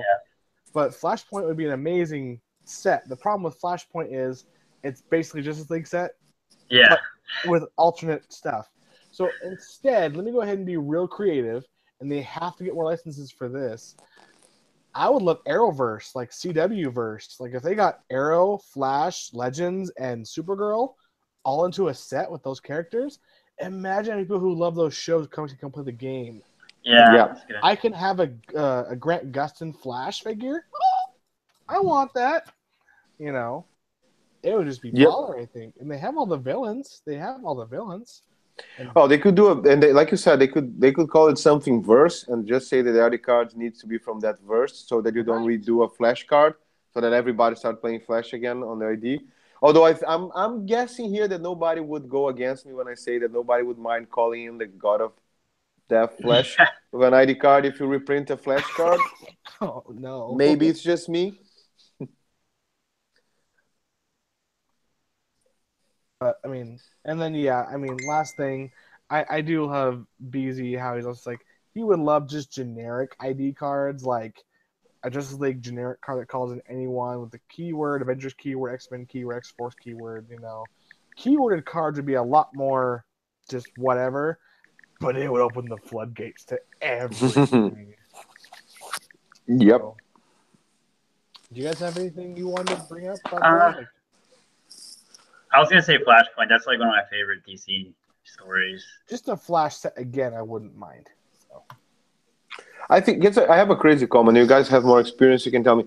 But don't you think that like you said, that DC is a universe where you have to be very careful because eventually on the story arc you pick, something really dark happens, and maybe then they're even not going to portray the full story properly for those who love it, or they're going to do it and then another kids and less, more impressionable members of the community might dislike the piece. Don't you think that the WizKids has to suffer a little bit to where to find that sweet spot where everybody feels the characters are represented, but at the same time they kind of cut off a little bit the super dark. I thought that Tony Zuko, for instance, was already although he's just a pog and is a story of redemption. That's why he gets perplexed and support. There was already an edge that if you know the story, it's the guy is. His participation in this universe is not the shiniest and unicorn-like, right? Yeah, for sure. Well, I think that answers all of our questions for this evening. Don't know if I saw any more. Hey, shout out to William Dickey, which is heavily participating in chat, and everybody that participated. We love you back. Get on the shirt, Urks. What did I do? Work the shirt with your coughing. Then throw the shirt in the public. That's a semi-chemical weapon. I'm so sorry, everybody who guys. participated, I'm sure Alex is not going to reprimand me. Let me invite you further to not only participate to chat, join the Cere-Bros and be with us here. You help the channel. Patreon is great. It's really active chat. We do speak the whole time, sometimes more than we should, and late night, and and it do some results. I mean, everybody's passion for the game. We talk about teams, we devise strategy, and very modestly because not everybody won, but two of us won, the rest top four. So we're and we're not a formal team. This is just a passion for the game.